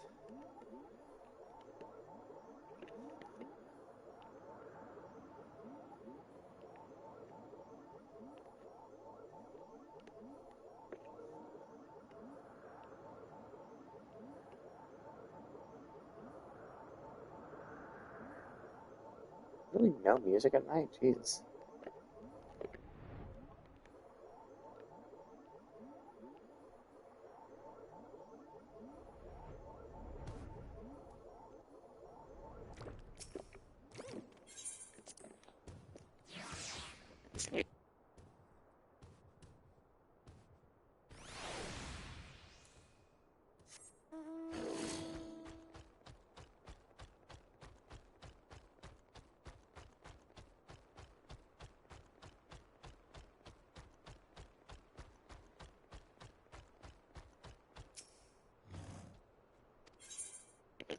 I'm a little hopeful for this one. This one might be cool.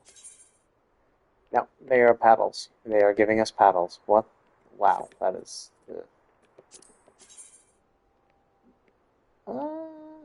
an interesting handle. Interesting. I guess not terrible. But nah, don't really like them. Actually, weirdly enough, yeah, it seems like the actual base weapon, the weapons they give, like if it would have been this except glowy for Pajali, that would have been interesting. But like the Pajali ones are just like too thin. The handle and blade are just way too thin. It looks really weird.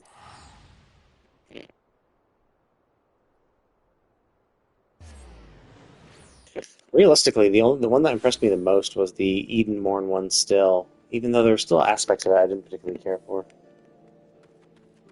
But anyway, I'm gonna log out real quick. I'm gonna try logging in.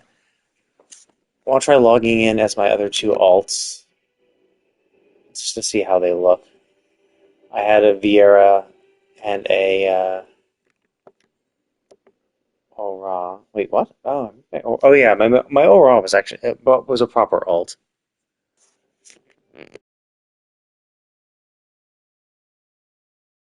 So we're just queuing up to get them logged in, and we'll see how they look.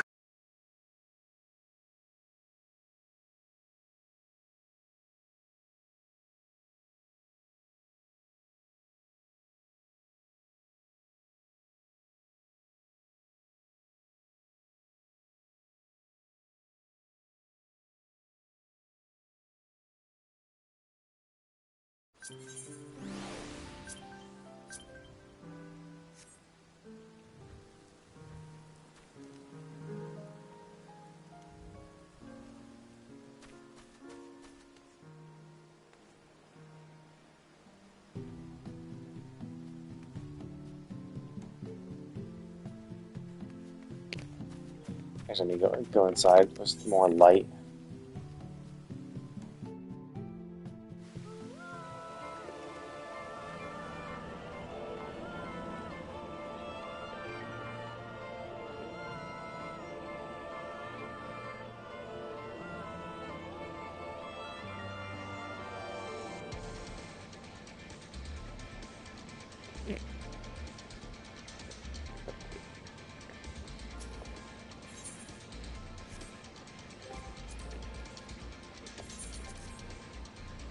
Yeah, she was purely made just to be a mule, just to store my items, just because I was running out of storage space before I got more retainers, and then I created this alt when Shadowbringers came out.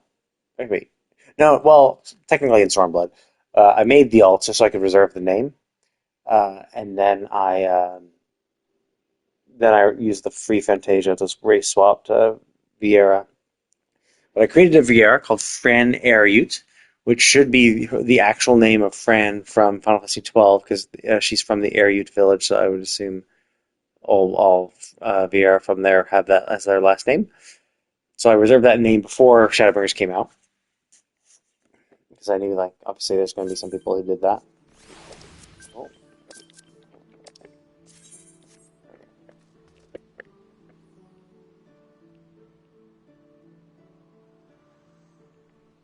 Yeah, so the biggest problem with the white hair is that you just can't get the highlights to appear that great.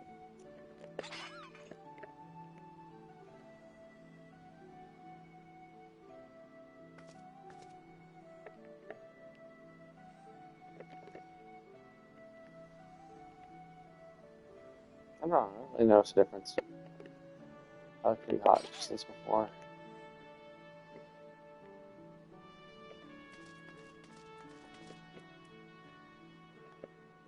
Let's jiggle. Blink, blink. Oh, I'm not playing this one. What? That's fine.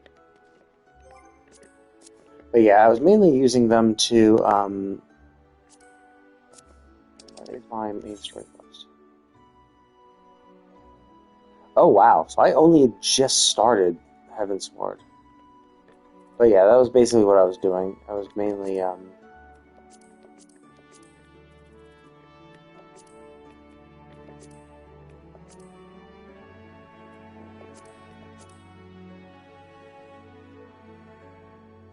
Possibly, maybe.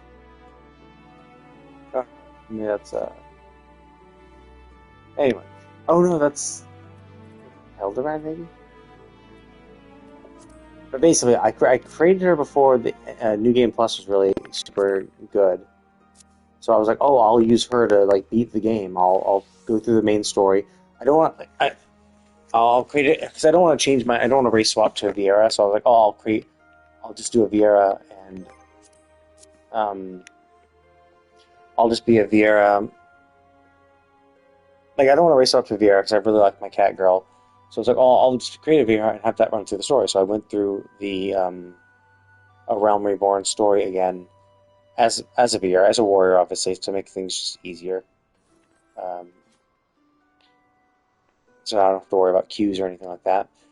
So I beat all of Realm Reborn again, but I really rarely ever did it.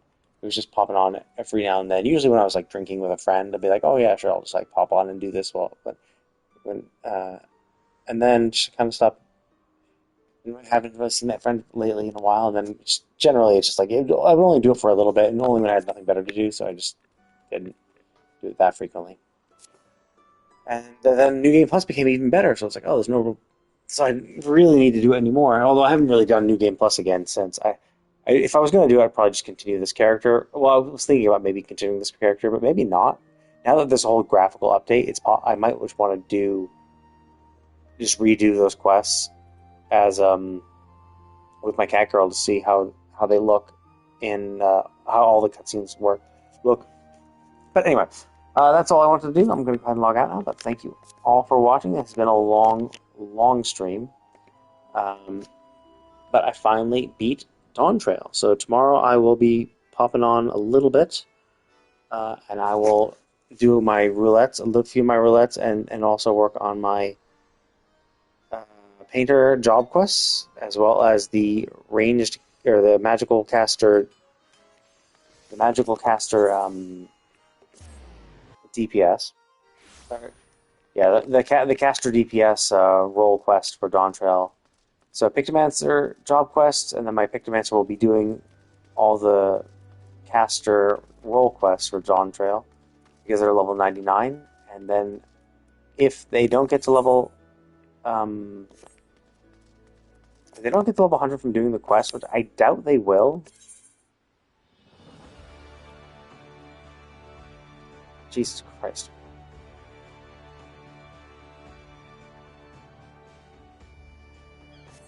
Yeah, that's what I was meaning. Oh, okay. Well, I guess this will tell you how long it's been. Jesus Christ, it's been 2 years since I've logged in as this character. Maybe even longer now that I think about it. Because it's possible I logged in and just didn't pick it up.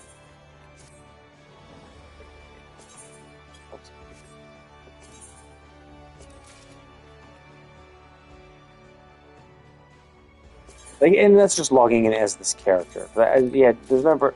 Actually, no, I guess I did log in as them, because I had to create my free company. I definitely did that recently, and they're definitely in the free company. So I logged in just to do that at the very least. Oh yeah, and that's why the mail arrived, because obviously this arrived in the last 4 minutes, which means I must have logged in 2 years ago, didn't pick up that thing, then logged in a little under 2 years ago. Yeah, I thought it was dog shit. Yeah, I think that was the other thing. I was only going to do one class because it was just so much easier to...